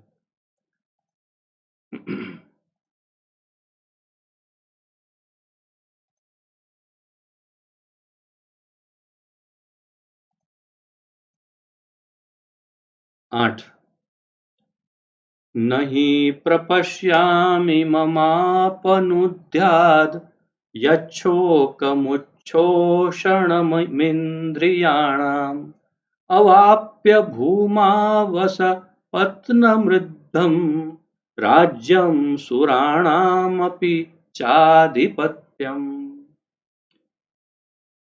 नहीं ही, निश्चय ही, प्रपश्यामि, देखता हूँ, मम, मेरा, अपनुद्यात, दूर कर सके, यत, जो, शोकम, शोक, उच्छोषणम, सुखाने वाला, इंद्रियाणाम, इंद्रियों का, अवाप्य, प्राप्त करके, भूमौ, पृथ्वी पर, असपत्नम, शत्रु विहीन, ऋद्धम, समृद्ध, राज्यम, राज्य, सुराणाम, देवताओं का, अपि, चाहे, च, भी, आधिपत्यम, सर्वोच्चता। अनुवाद: मुझे ऐसा कोई साधन नहीं दिखता जो मेरी इंद्रियों को सुखाने वाले इस शोक को दूर कर सके। स्वर्ग पर देवताओं के अधिपत्य की तरह इस धन धान्य संपन्न सारी पृथ्वी पर निष्कंटक राज्य प्राप्त करके भी मैं इस शोक को दूर नहीं कर सकूंगा। तो पहले शरण ग्रहण कर ली, और फिर भी कुछ और थोड़ा शोक हृदय में बाकी था, वो शोक भी व्यक्त कर दिया कृष्ण के को कि देखो कितना मैं शोकाकुल हूं, मैं कितना डिप्रेस्ड हूं, कितना विचलित हूं, दुखी हूं, देख लो। और वो भी बता दिया कैसे, मुझे ऐसा कोई साधन नहीं दिखता, अर्थात तुम्हारे अलावा कृष्ण को छोड़कर और दूसरा कोई साधन नहीं दिखता जो मेरी इंद्रियों को सुखाने वाले इस शोक को दूर कर सके। इंद्रियों को सुखाने वाला शोक, डिप्रेशन की लास्ट स्टेज, स्वर्ग पर देवताओं के अधिपत्य की तरह इस धन धान्य संपन्न सारी पृथ्वी पर निष्कंटक राज्य प्राप्त करके भी, अर्थात जैसे देवताओं का सब स्वर्ग आदि पर जैसे उनका राज्य है और कोई उनको विघ्न उत्पन्न करने वाला नहीं, उसी तरह इस पूरी धरती को जीत लूं, पूरी धरती पर अगर राज्य प्राप्त कर लूं और निष्कंटक राज्य, अर्थात कोई सामने दुश्मन ही नहीं रहे, कोई शत्रु रहे ही नहीं, सबको मार दूं, फिर भी इस शोक वाले शत्रु को मैं नहीं मार सकता। अर्थात ये शोक फिर भी हमेशा रह जाएगा कि मैं इतना शोक मग्न रहूंगा। तो फिर अब आप बोलो, अब आपकी बारी है, आप बोलो। तात्पर्य, यद्यपि अर्जुन धर्म तथा सदाचार के नियमों पर आधारित अनेक तर्क प्रस्तुत करता है, किंतु ऐसा प्रतीत होता है कि वह अपने गुरु भगवान श्री कृष्ण की सहायता के बिना अपनी असली समस्या को हल नहीं कर पा रहा है।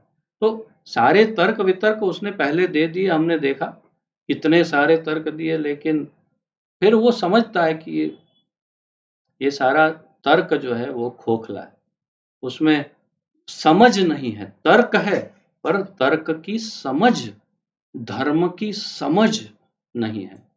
एक होता है तोता, उसको बोलो पूरी रामायण बोल सकता है, बोलो राम राम राम राम बोलता है, लेकिन उसको समझ नहीं होती उसकी, सिर्फ बोलना जानता है, अर्थात वो मिमिक्री करना, वो आपका नकल करना जानता है, लेकिन ज्ञान नहीं होता। वैसे ही ये कुछ उसी प्रकार तोते की तरह ही अर्जुन ने बहुत सारा धर्म बताया, परंतु उसकी समझ नहीं है हृदय में, अर्थात समझ है लेकिन अ, अभी किम कर्तव्य विमूढ़, अर्थात कंफ्यूज हो गया, क्या करूं, क्या क्या सही है, क्या उचित है। और इसीलिए भगवान की शरण आवश्यक। और फिर कहते हैं अ, और भगवान श्री कृष्ण की सहायता के बिना अपनी असली समस्या को हल नहीं कर पा रहा। वह समझ गया था कि उसका तथाकथित ज्ञान उसकी उन समस्याओं को दूर करने में व्यर्थ है जो उसके सारे अस्तित्व अर्थात शरीर को क्षमा करें, सुखाए दे रहे, कुछ प्रिंटिंग में सुखाए दे रही थी, अर्थात उसके अ, मुखम च परिशुष्यति, सिदंती मम गात्राणि, मेरे सारे अंग सूख रहे हैं, कांप रहे हैं, ये हो रहा है वो, अर्थात उसका पूरा शरीर सूख रहा था। उसे उन उलझनों को भगवान कृष्ण जैसे आध्यात्मिक गुरु की सहायता के बिना हल कर पाना असंभव लग रहा था। चलो इतना तो स्पष्ट था उसको, वो ये नहीं कह रहा था अब मैं, मुझे इसमें से दिखाओ किसको गुरु बनाओ, इतने सारे खड़े, कोई एक ऐसा बताओ गुरु किसको बनाओ। इतने स्पष्ट था उसको, क्लियर, इतने करोड़ों में एक ही व्यक्ति है जो गुरु बनने योग्य है और वो मेरे ही रथ पर है, ये स्पष्ट था। इसलिए अब जानता था कृष्ण को गुरु बनाकर उसकी शरण लेनी है। उसे इन उलझनों को भगवान कृष्ण जैसे आध्यात्मिक गुरु की सहायता के बिना हल कर पाना असंभव लग रहा था। शैक्षिक ज्ञान, विद्वत्ता, उच्च पद, ये सब जीवन की समस्याओं का हल करने में व्यर्थ हैं। यदि कोई इसमें सहायता कर सकता है तो वह है एकमात्र गुरु। अतः निष्कर्ष यह निकलता है कि गुरु जो 100% कृष्ण भावना भावित होता है वही एकमात्र प्रामाणिक गुरु है। प्रामाणिक गुरु कौन है? इस प्रश्न का उत्तर, जो 100% कृष्ण भावना भावित होता है, जो भगवान का शुद्ध भक्त होता है, वही एकमात्र प्रामाणिक गुरु है और वही जीवन की समस्याओं को हल कर सकता है। आप देखिए आध्यात्म के कई अनगिनत अनगिनत शाखाएं हैं, अनगिनत, जिसकी कोई गणना नहीं हो, इतने गुरु पड़े हैं संसार में। उनके शिष्यों को देखो, उनमें से शांत, स्थिर, चिंता मुक्त और प्रसन्न, सदैव प्रसन्न कितने हैं? उसी से पता लगाया जा सकता है कि गुरु योग्य है या अयोग्य है, अधूरा है या पूरा गुरु है।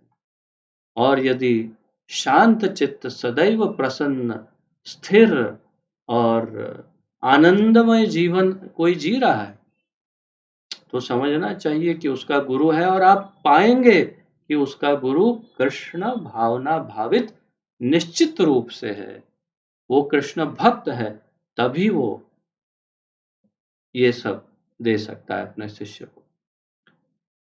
तो फिर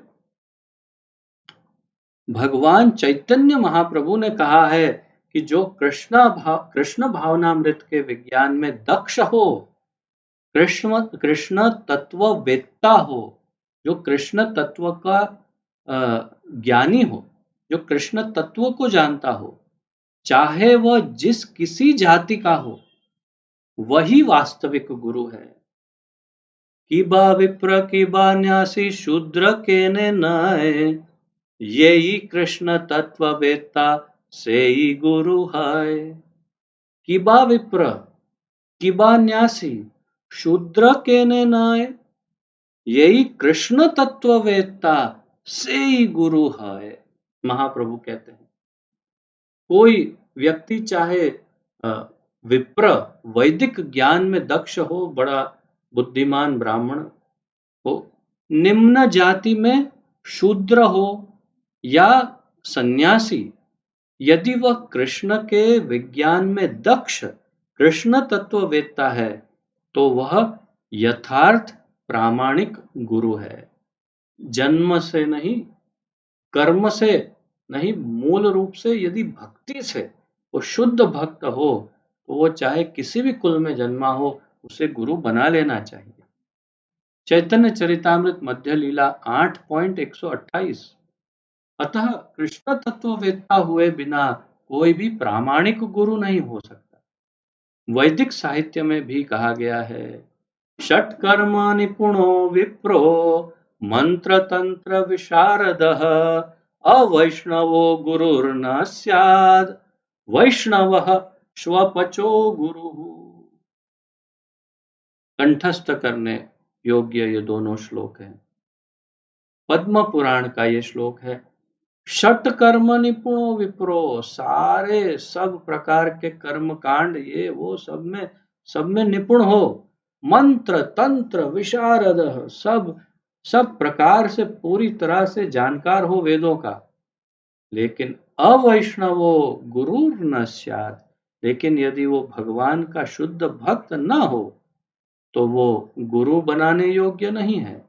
और कौन बनाने योग्य है? वैष्णव स्वपचो गुरु। तो जो एक चांडाल योनि में उत्पन्न जो कृष्ण भक्त हो, उसे गुरु बनाना चाहिए। प्रभुपाद जी अनुवाद करते हैं, विद्वान ब्राह्मण भले ही वह संपूर्ण वैदिक ज्ञान में पारंगत क्यों न हो, यदि वह वैष्णव नहीं या कृष्ण भावनामृत में दक्ष नहीं तो गुरु बनने का पात्र नहीं है। किंतु शूद्र यदि वैष्णव या कृष्ण भक्त है तो गुरु बन सकता है। पद्म पुराण। संसार की समस्याओं, जन्म जरा व्याधि तथा मृत्यु की निवृत्ति धन संचय तथा आर्थिक विकास से संभव नहीं है। विश्व के विभिन्न भागों में ऐसे राज्य हैं जो जीवन की सारी सुविधाओं से तथा संपत्ति एवं आर्थिक विकास से पूरित हैं, किंतु फिर भी उनके सांसारिक जीवन की समस्याएं ज्यों की त्यों बनी हुई है। वे विभिन्न साधनों से शांति खोजते हैं, किंतु वास्तविक सुख उन्हें तभी मिल पाता है जब वे कृष्ण भावनामृत से युक्त कृष्ण के प्रामाणिक प्रतिनिधि के माध्यम से कृष्ण अथवा कृष्ण तत्व पूरक भगवद गीता तथा श्रीमद् भागवत के परामर्श को ग्रहण करते हैं। सार रूप में प्रभुपाद जी कहना चाहते हैं कि चाहे आपके पास कितना भी धन आए, कितनी भी प्रतिष्ठा आए, कितना भी ऐश्वर्य या सुविधाएं आए, आपको सुख मिलेगा उसकी कोई गारंटी नहीं। परंतु यदि आपके पास कृष्ण भावना भावित गुरु आ जाए तो 100% गारंटी है कि आप सदैव प्रसन्न और सुखी रहें। यदि आर्थिक विकास तथा भौतिक सुख किसी के पारिवारिक, सामाजिक, राष्ट्रीय या अंतरराष्ट्रीय अव्यवस्था से उत्पन्न हुए शोकों को दूर कर पाते, तो अर्जुन यह न कहता कि पृथ्वी का अप्रतिम राज्य या स्वर्गलोक में देवताओं की सर्वोच्चता भी उनके शोक को दूर नहीं कर सकती। अगर धन, प्रतिष्ठा, शक्ति, ये सब यदि शोक को दूर कर सकते, तो फिर आप देखिए, यूट्यूब, गूगल में सर्च करना कि अ, कितने बड़े बड़े कोई फिल्म स्टार या नेताओं ने या बड़े बड़े लोगों ने आत्महत्या की हो, तो आपको आश्चर्य होगा। जो लगभग अपने अपने अपनी कारकर्दी, क्या कहते हैं उसे, अपने जो भी विषय जिसमें, जैसे कि कोई बिजनेसमैन जो अपने कैरियर में, जैसे कोई एक्टर है, तो उसमें जो टॉप पर हो, ऐसे लोगों ने आत्महत्या की हो, ऐसे गिन नहीं सकते, इतने उदाहरण उपलब्ध है। जो सबसे टॉप का एक्टर हो, जो सबसे टॉप का बिजनेसमैन हो, जो सबसे टॉप का नेता हो, ऐसे कई लोगों ने आत्महत्या की है। तो भाई, यदि उनके पास धन की कमी थी? नहीं। उनके पास क्या कम था? सब कुछ था, लेकिन फिर भी डिप्रेस्ड थे, और डिप्रेशन के कारण उन्होंने आत्महत्या कर ली। क्यों? क्योंकि धन, प्रतिष्ठा, पावर, शक्ति, ये चीजें आपको, आपकी ख्याति, ये सब आपको शोक से नहीं मुक्त करा सकते। उदाहरण अर्जुन का दे रहे हैं प्रभुपाद जी कि यदि ऐसा हो सकता, तो अर्जुन ये नहीं कहता कि पूरी पृथ्वी मिल जाएगी तो भी मेरा शोक दूर नहीं होगा। इसलिए अभी हमें समझ जाना चाहिए, धन के पीछे भागना बहुत बड़ी बेवकूफी है। इसलिए उसने कृष्ण भावनामृत का ही आश्रय ग्रहण किया, और यही शांति तथा समसरता का उचित मार्ग है। आर्थिक विकास या विश्व आधिपत्य प्राकृतिक प्रलय द्वारा किसी भी क्षण समाप्त हो सकता है। विश्व, देखिए कोरोना में क्या हो रहा है, और ये तो एक झलक है। भगवान चाहे तो एक पलक झपक कर पूरा विश्व समाप्त कर सकते हैं। यहाँ तक कि चंद्रलोक जैसे उच्च लोकों की यात्रा भी, जिसके लिए मनुष्य प्रयत्नशील है, एक झटके में समाप्त हो सकती है। भगवत गीता इसकी पुष्टि करती है। क्षिणे पुण्य मर्त्य लोकम विशंति। जब पुण्य कर्मों के फल समाप्त हो जाते हैं, तो मनुष्य सुख के शिखर से जीवन के निम्नतर स्तर पर गिर जाता है। इस तरह से विश्व के अनेक राजनीतिज्ञों का पतन हुआ है। ऐसे अधपतन शोक का कारण बनता है। अतः यदि हम सदा के लिए शोक का निवारण चाहते हैं, तो हमें कृष्ण की शरण ग्रहण करनी होगी। जिसे अपनी चिंताओं से मुक्त होना है, उसे कृष्ण की शरण ग्रहण करनी ही होगी। जिस तरह अर्जुन ने कृष्ण से प्रार्थना की कि वे उसकी समस्या का निश्चित समाधान कर दें, और यही कृष्ण भावनामृत की विधि है। और अंत में हुआ क्या? समाधान हो गया। नष्टो मोह स्मृतिर्लब्ध्वा करिष्ये वचनम तव। अब मैं एकदम फ्रेश हो गया, सारी चिंता दूर हो गई। तो चिंता दूर करने का, मुक्त होने का एक ही मात्र रास्ता है, और वो है कृष्ण की शरण। इस प्रकार हमने आज 8वें श्लोक तक का दूसरे अध्याय में अध्ययन किया। इन सारी चर्चाओं में कहीं आप लोगों का कोई भी प्रश्न आदि हो तो प्रस्तुत कर सकते हैं। थोड़ा आज समय आपसे ज़्यादा ले लिया, उसके लिए क्षमा प्रार्थी हूँ। अब आप अपना वीडियो ऑन कर सकते हैं और प्रश्न हो तो पूछ सकते हैं।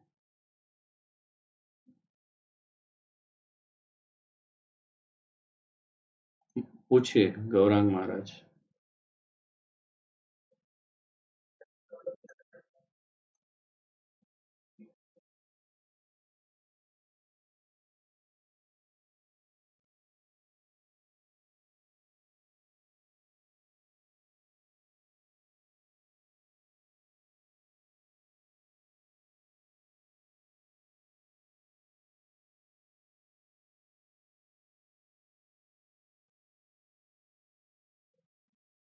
मैं प्रश्न नहीं समझ पाया।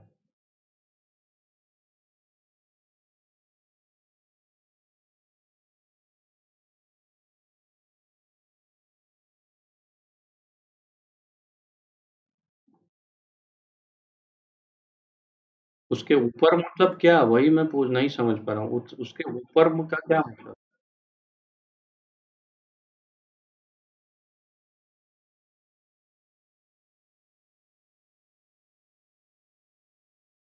एक मिनट मुझे पढ़ने दो।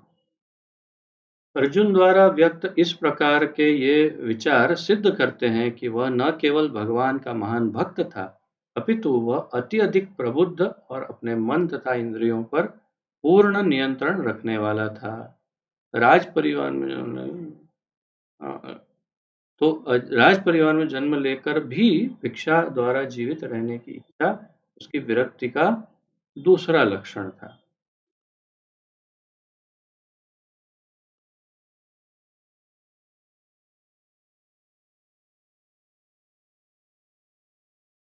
हम्म।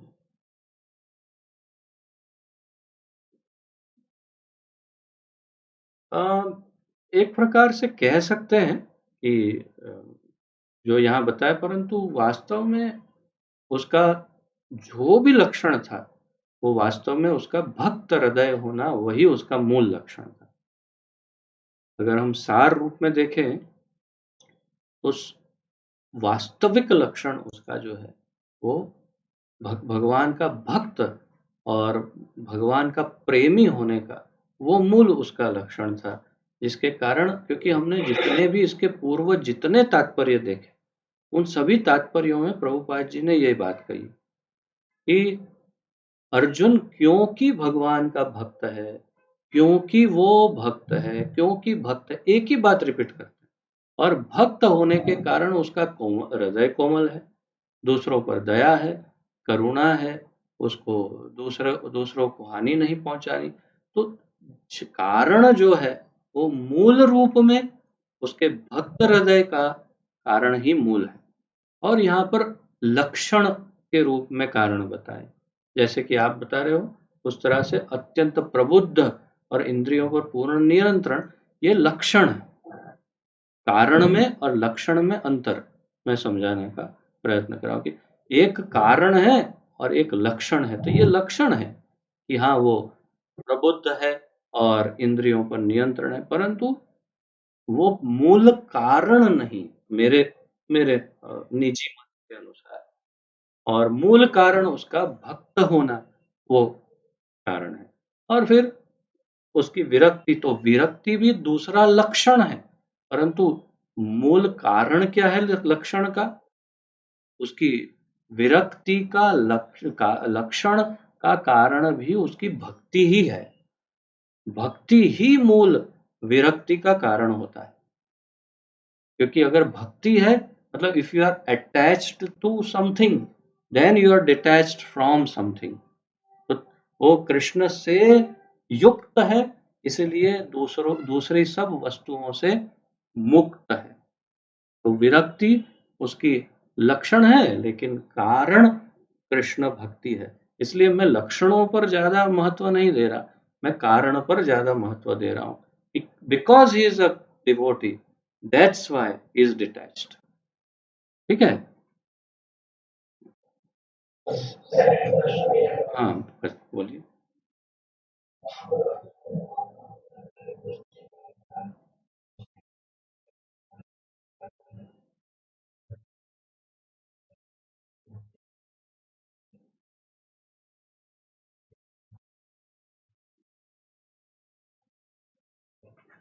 उसको समझाने के लिए आप उसके हाथ में भगवत गीता भी रख दो और फिर भागवत भी रख दो।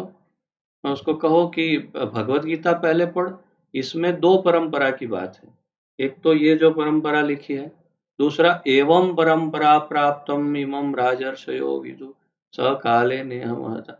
और व्हाट इज दैट, इमं विवस्वते योगम प्रोक्तवान अहम अव्ययम। तो मैंने पहले सूर्य को कहा, तो आप और कंफ्यूज कर सकते हो उसको, कि थोड़ा और कंफ्यूज हो जाए कि यहाँ पर कृष्ण कहते हैं कि मैंने पहले सूर्य देव को कहा। अर्जुन भी कंफ्यूज हो गया, उसने भी पूछा, अरे आप बोल रहे हो आपने पहले सूर्य देव को कहा, आप तब कहाँ से आए? तो ये दूसरा कंफ्यूजन। और अब अर्जुन को कह रहे हैं, और फिर आप कह रहे हो कि ये परंपरा तो ब्रह्मा जी से शुरू हुई। तो भाई, भगवान एक है, शिष्य अनेक हैं, क्या प्रॉब्लम है?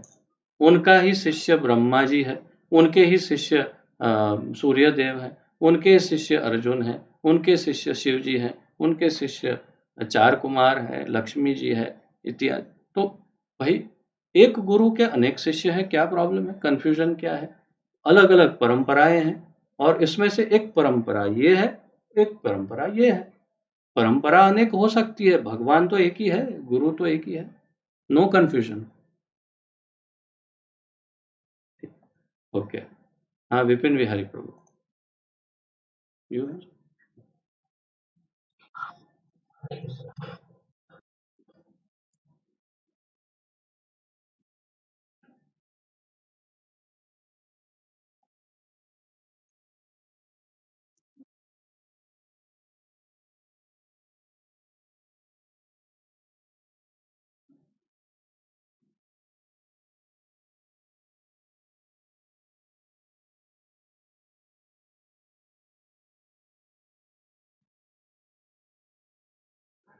अपने गुरु के सामने, अर्थात प्रत्यक्ष ना हो तो सामने उनका चित्र, और ठाकुर जी के सामने रोना चाहिए, रुदन करना चाहिए, वास्तविक रुदन, और भिक्षा मांगनी चाहिए कि हे गुरुदेव, हे ठाकुर जी, मुझे वो समझ दीजिए जिससे मैं ये जो पढ़ रहा हूँ उसकी समझ अंदर स्थित हो, स्थिर हो। आप मेरे हृदय में भी बैठे हैं और सर्वज्ञ हैं, आप यहाँ से सब जानते हैं, लेकिन फिर भी मेरी मेरी बुद्धि में ये समझ में ये ज्ञान सेटल नहीं होता।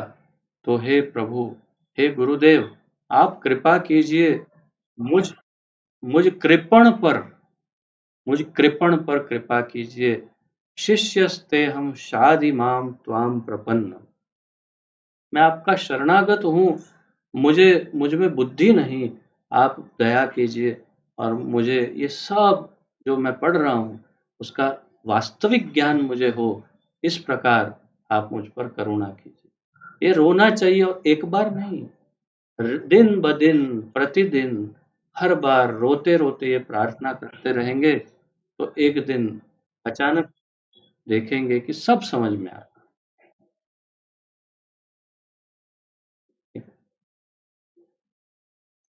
और किसी का कोई प्रश्न आगे?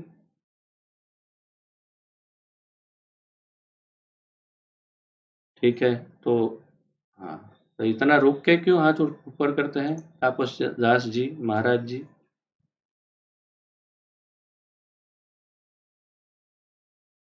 मैं बताता हूँ क्यों ये रुक रुक के हाथ उठाते हैं।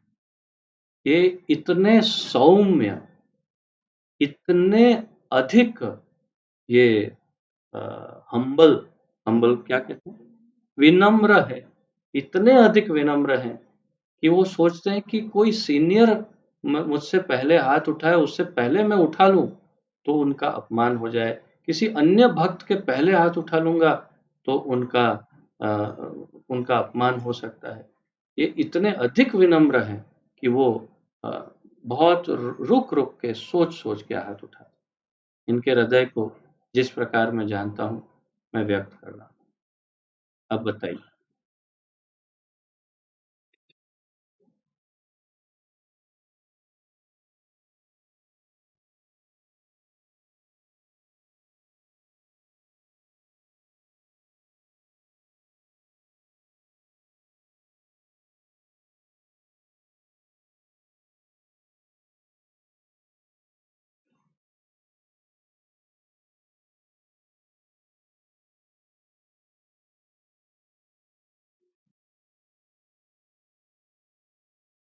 ये मैं वैसे तो प्रभुपाद जी समझा ही चुके हैं, लेकिन और मैंने भी समझाया और फिर बता रहा हूँ।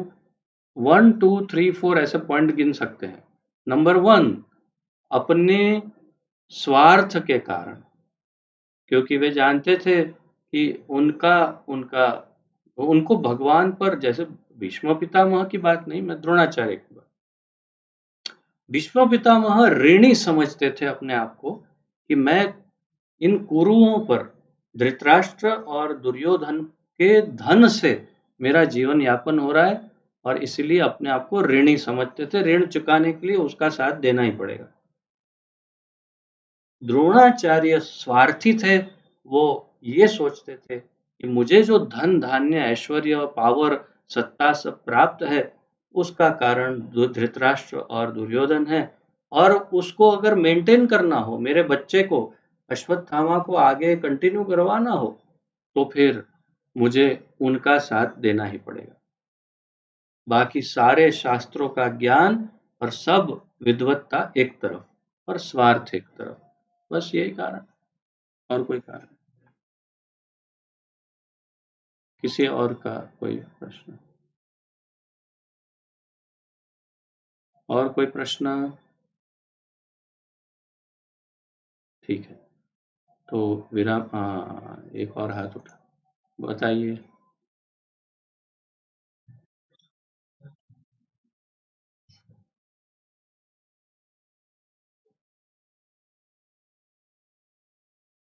क्या प्रभु?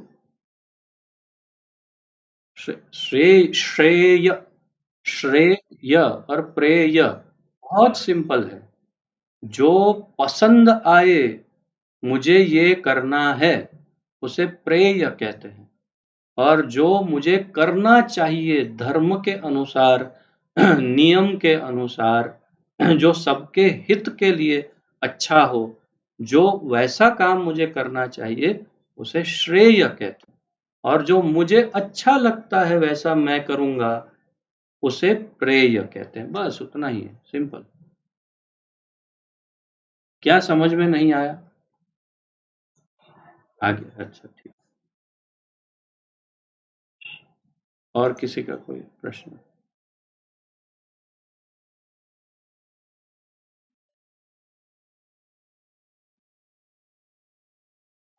ठीक है, तो आइए, आज तो हमने सारी हदें पार की। बहुत अच्छा लंबा लेक्चर हो गया। पतित पावन अभय चरणारविंद भक्ति वेदांत स्वामी श्रील प्रभुपाद की जय। पतित पावन गुरुदेव की जय। निताय गौर प्रेमानंदे। हरि हरि बोल। आप सबके चरणों में दंडवत प्रणाम, और आप सबका बहुत बहुत बहुत धन्यवाद। हरे कृष्ण।